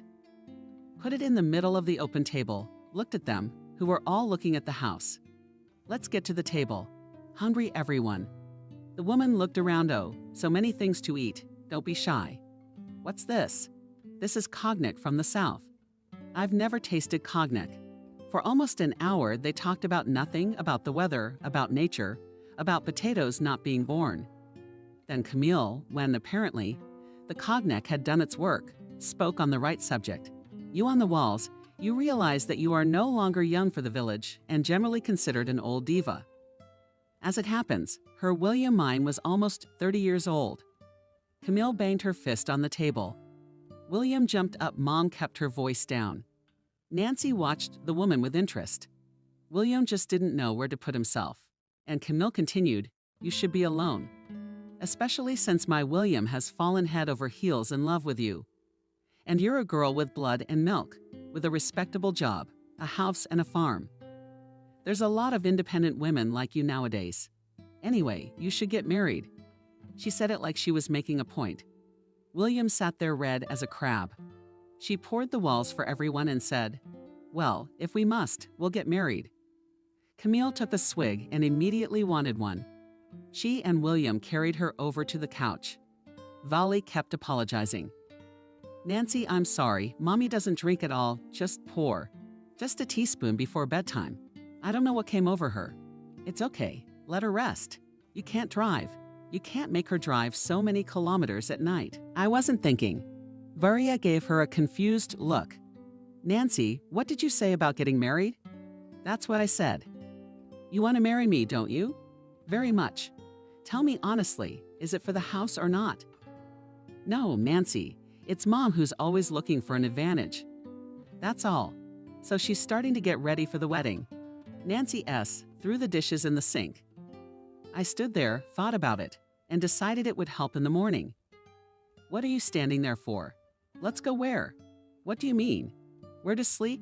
Just like that. Well, you can wait till the wedding if you want. She went to her room and William, as if he'd realized it, ran after her. In fact, Nancy realized that she was doing it because of the resentment she felt toward Peter. But she said to herself, it's all right, it's all right. Or so Peter told me quickly. Soon William showed up. Of course, even with his eyes closed, it was clear that it wasn't Peter. Vali turned away and drank, and she lay staring at the ceiling. The tears quietly flowed and flowed. In the morning, Nancy got up before everyone else. She quietly changed her mind. Dishes ready, put them away when she got dressed. Camille woke up as well. Oh, Nancy, how come I slept through everything? Where are you going? To work for breakfast. How are you getting home? Well, drop my keys off at the nurse's station. Well, whether it was on purpose or just a coincidence. But Camille showed up at the nurse's station just as it was getting crowded. Camille was sick. One of the old ladies came up to meet her, but you'd say she was sick. She brought the house keys to her future daughter-in-law. What daughter-in-law? Well, to which Nancy knows. You're lying, so our Nancy can marry your William. Why should I lie? You don't believe me? And the keys to his secret Camille went to the door of the study. Opened it on the wall, took the keys. I checked everything, turned everything off. Okay, Camille, thank you. The old woman closed the door and looked at everyone in the room. What's eaten and what's interesting about it? My William is so bad, he's not fit to be Nancy's husband. The same old woman laughed. No, why not bad? Not bad only or not very bad. But neither is your whole family.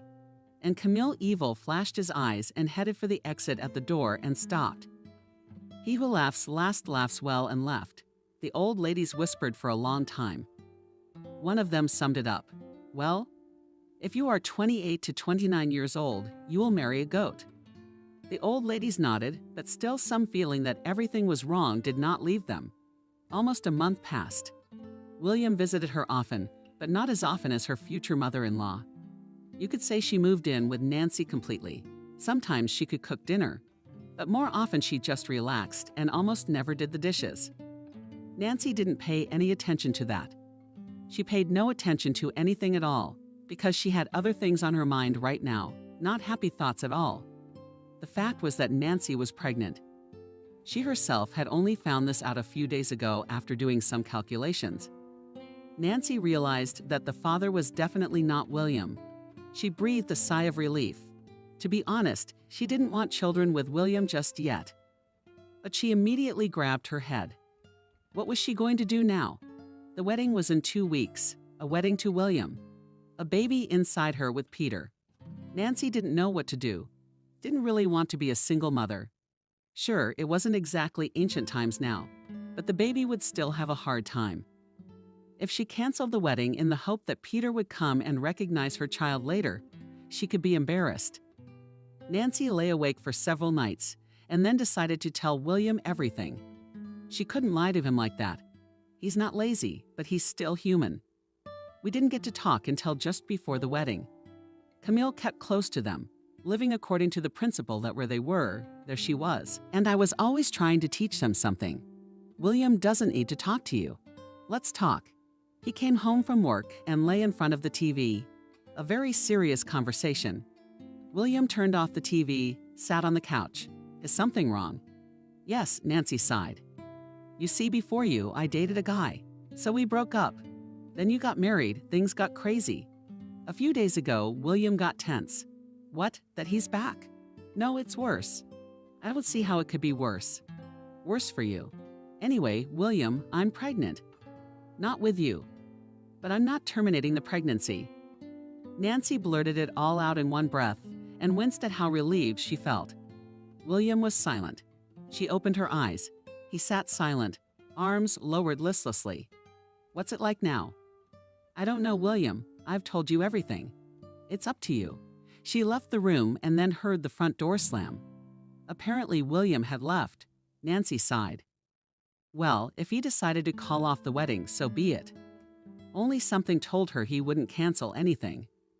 William came the next day. Nancy, my mom, and I talked it over. Consulted who? Nancy thought she was going to faint at that confession. Mom, of course. You didn't want to lie to her, did you? No, but I thought it was our business for now. No, it's not. I mean, she'll think it's you. But well, that it'll be her own grandchild. Nancy sighed. Maybe he was right, but it was kind of gross, like getting dirty. So what did you and Mom decide? We decided you gave us no choice. Did that sound like that again? Not really, but Nancy just didn't know what to say. Nancy, let's just not talk about it, that's all. We don't know what's ahead of us. William, what do you mean? No, it's just that life is very unpredictable. It seemed like everything had been decided, but Nancy didn't feel very good about the conversation. They decided not to have a big wedding. Camille supported them in what? And rightly so, there's no money to waste. Better to buy something. Nancy grinned. Money, considering that it was mostly Nancy who was spending money on the wedding, was funny to hear. Of course, this was not at all how Nancy had envisioned the day from the wedding. It left the impression that they were just paying tribute to tradition. Nancy went back to work and William took a vacation. He said that first of all, he was tired, and secondly, they were obliged to give time off after the wedding. Nancy was already realizing that she was not going to break her leg very much. When the pregnancy was 3 months old, Nancy began to agonize. Yes, so much that just her soul was turned inside out. Whatever she did, whatever she took, she was throwing up all the time. She had already pulled out all her textbooks, but she couldn't find anything. She knew it was common. Something she didn't like. Please, I'm going into town tomorrow for 2 days. He's away from the TV. Why do you need all these tests? To get registered. Okay, sure.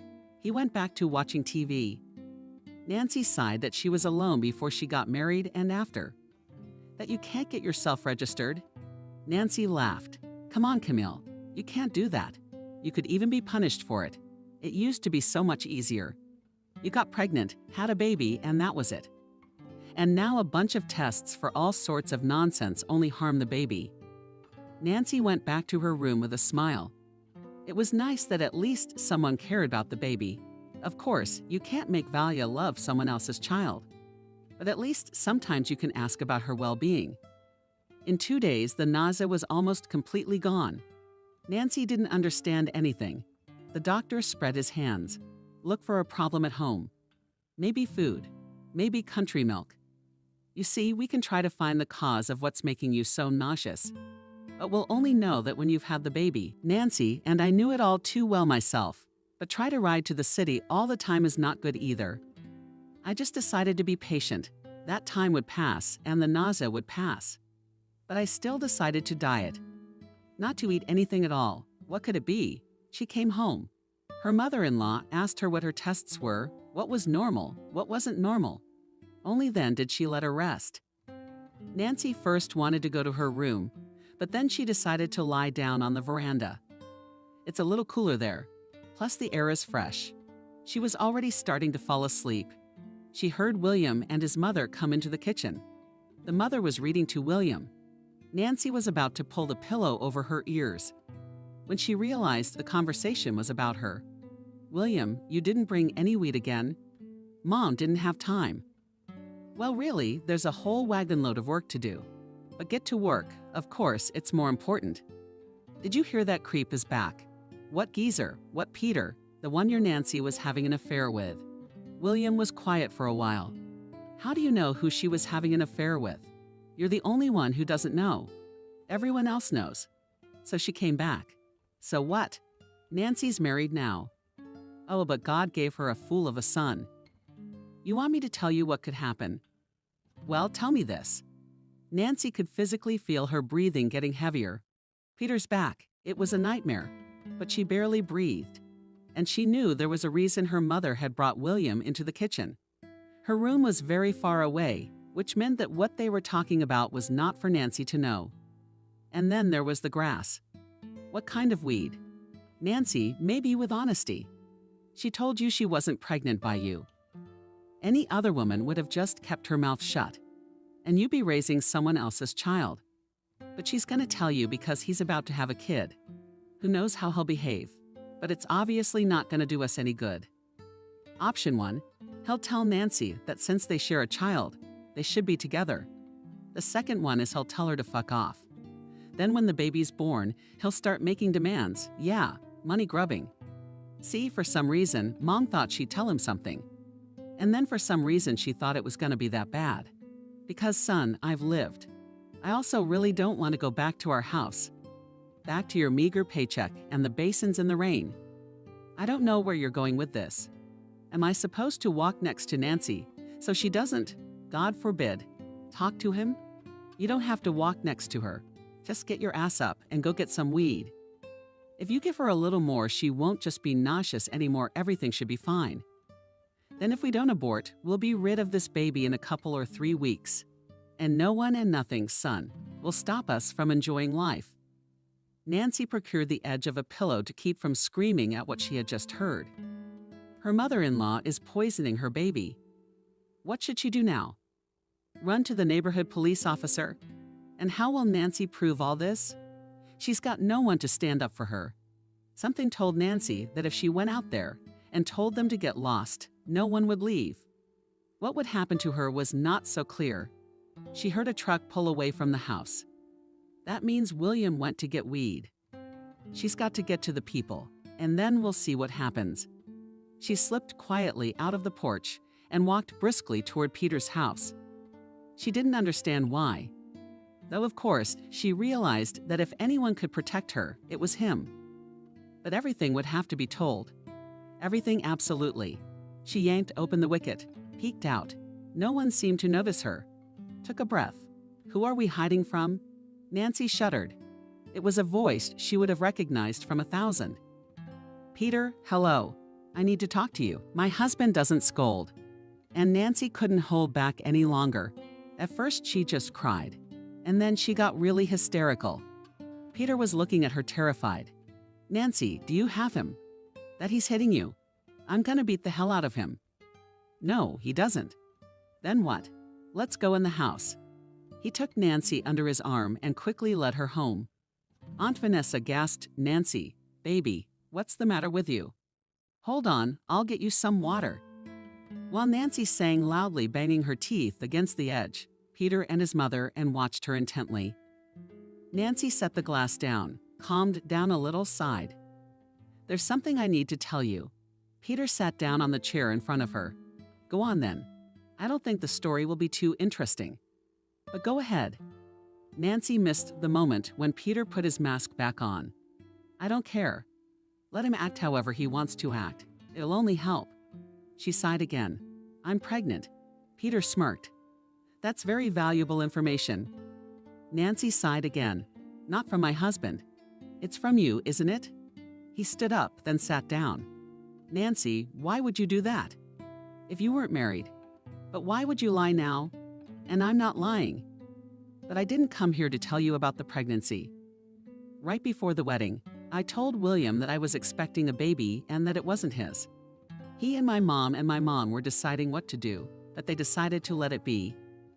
I calmed down, relaxed, and decided that never in your life will you ever know you're having a baby. Peter clenched his fists but remained silent. Aunt Vanessa moved closer to her and stroked her arm. Don't worry. Tell me. Nancy somehow felt calmer, and she went on talking. After Nancy had finished her story, Vanessa said that her grandmother-in Nice was a pain in the ass. Apparently, he only got it from her. After all, they want to destroy a living soul. Peter didn't get up from his mom. Not just a living soul. They want to ruin my child. Nancy raised his head. Peter, I don't want anything from you. I won't ask you for anything. Just help. And I don't know what I'm going to do. I'm just afraid to go home. But we'll talk about what happens next later. Right now, we have other things to think about. This is a very delicate situation. As you can imagine, it's no big deal. Especially since the tests didn't show anything. There's no way to prove it. What's most important now? Vanessa's up. The most important thing is not to jeopardize the lives of the baby and Nancy. We need to save all these proceedings for later. That's also true. But we can't let them go unpunished either. You realize what they're doing is a real crime. I do realize that, but I'm not letting Nancy go in there. Mom, wait. Would you call James? Vanessa blushed. James had only recently come to their village. He had been in the militia, and when he retired, he had bought a house and left the city apartment to his son, who, by the way, also continued his work. Vanessa and James began a friendship and then a romance. They kept it a secret. James didn't understand why, though. Why do I have to go call him? Go get him. He's your neighbor, too. Mom, please go. He'll understand you quicker. Vanessa, I wanted to say something else, but I changed my mind and ran out the door. Peter moved closer to Nancy, took her lessons in his. Nancy, you hear me? Don't be afraid. Nobody's gonna hurt your baby. Nancy, even though I was very upset, I noted that Peter said yours, not ours. So be it. She doesn't care. The important thing is that no one threatens her baby. Nancy was sure she was going to have a daughter. 15 minutes later, Vanessa returned. She was accompanied by a distinguished-looking man. The girl had to tell the story again. There you go. I thought this couldn't happen in the village, so it's for the house, for the money. That's what they can do. The way I see it, it's not really about the baby. It's the house that's at stake. These guys are all over it. Is that what it is? Grass, you say. It's really not that hard to find out what she's getting. It's just that you need credentials. You sit here, I'll go get my son. Peter's up too. But how? We don't know anything from what Nancy says. James smiled. A good bloodhound. Everything will find weed, and it will leave its mark either in the car or at home or in that old house. He turned to Nancy. You better lie down, run, or better yet, sleep. All this won't be soon. And you need to rest. And don't go outside, all of you. God forbid they suspect anything and that's it. We'll never find anything. Nancy lay down on Peter's bed with pleasure. Everything here in the room smelled, and they were so pleasantly exciting. Peter peeked in on her a couple times, but Nancy was sweetly asleep. It was as if she had stopped worrying. Realized that she was treated very differently in this house. It was voices that woke her up, and then a light flashed in the room. Peter stood on the threshold and smiled. Well, you get up to bed, you need to testify. They've already taken your relatives. Nancy sat up abruptly. How? Just like that. William came home, mother's waiting.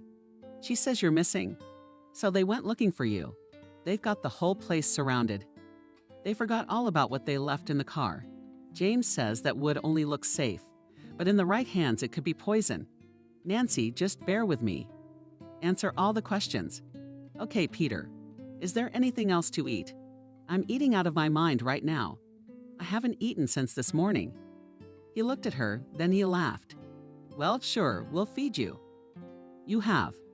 15 minutes later, Nancy was gnawing on a large tea sandwich and answering questions. She had so far refused to eat more serious food just so as not to embarrass the uniformed people, but she was already imagining how she would return the plate of soup that Vanessa was now sorting out. She went over everything one more time, answered a few questions, and the policeman left. After a hearty dinner, she felt sleepy again. I should probably go home. Now that I'm not nauseous, I'm hungry all the time, eating and sleeping. Vanessa laughed. That's normal, kiddo. You eat and sleep with us tonight. You can go home tomorrow. Peter nodded. You know, I'd love to crash on his bed again. Let her sleep wherever she wants. If there's nowhere else, she can move just to sleep without disturbing him. Peter did come to her, lay down in his clothes, put his arms around her, and they fell asleep. How good it felt in his arms. She couldn't even think. How? Because she just fell asleep. Woke up in the morning, he was gone.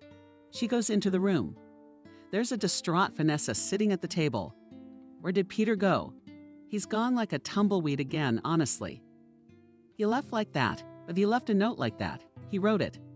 I need to find out about myself, whether he's so attracted to his job, romance, and all that, or he's just a born fool. Nancy sank helplessly into a chair. She decided the night before that everything was going to be different.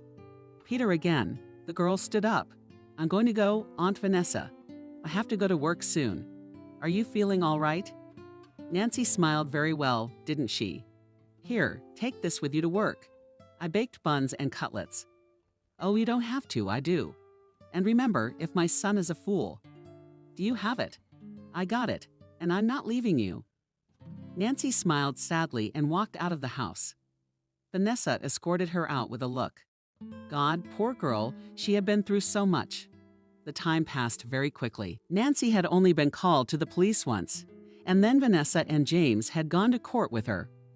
In general, lately she had the impression that she had new parents, that Vanessa and her James were just a kite over her and fed her, constantly tried to see her off and invite her to visit.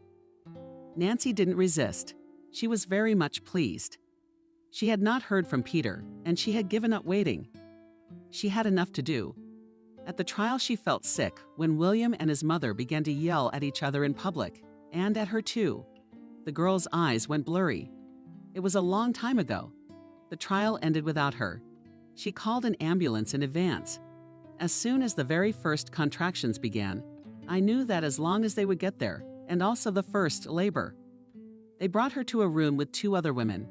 There was still time, and even though the environment and stomach pains were not conducive to conversation, they got to know each other. One woman came for her 3rd child and the other, like Nancy, for her 1st. The labor had gone well. An exhausted Nancy threw herself on the couch. The doctor said, "No, look, you're all from the same room. All the girls here still have a princess." Nancy smiled. She fell into a dream. Thought her princess would be the princess herself. The first one to be discharged was the one who was having her 3rd child. But girls, happily, I've had enough, and I wish you at least one more visit. Nancy laughed. Oh, let's get away from this rosebud for a while. Vanessa called at the maternity hospital. Every day she had come twice already. She was so excited that Nancy almost cried. Well, my princess, Home tomorrow, the baby wrinkled her nose and Nancy laughed. Vanessa and James will be coming to pick her up tomorrow. The weather in the morning was as if it had heard that the happy mommy was being discharged from the maternity hospital. It had been pouring rain for 10 days at least. It's sunny this morning. Look at the weather.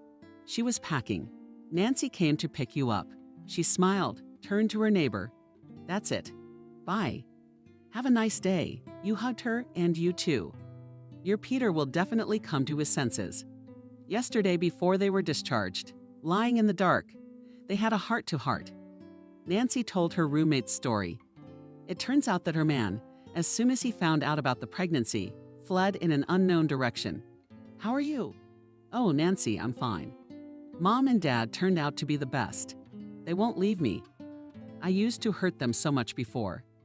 The nurse took the baby away and Nancy gave her neighbor another big hug and kiss. Be sure to come and visit me. The baby needs fresh air. I have a huge house, so take your parents too. She followed the nurse to the exit. It wouldn't be long before she was finally home. The doors opened and Nancy froze. Standing right in front of her was Peter. He was in a suit. She had never seen him in such parade before, so she hardly recognized the nurse, carried her daughter out, and Peter rushed to her. She asked sternly, "You, Daddy?" He nodded in confusion. "I'm a nurse," she smiled broadly. "But you take your beauty."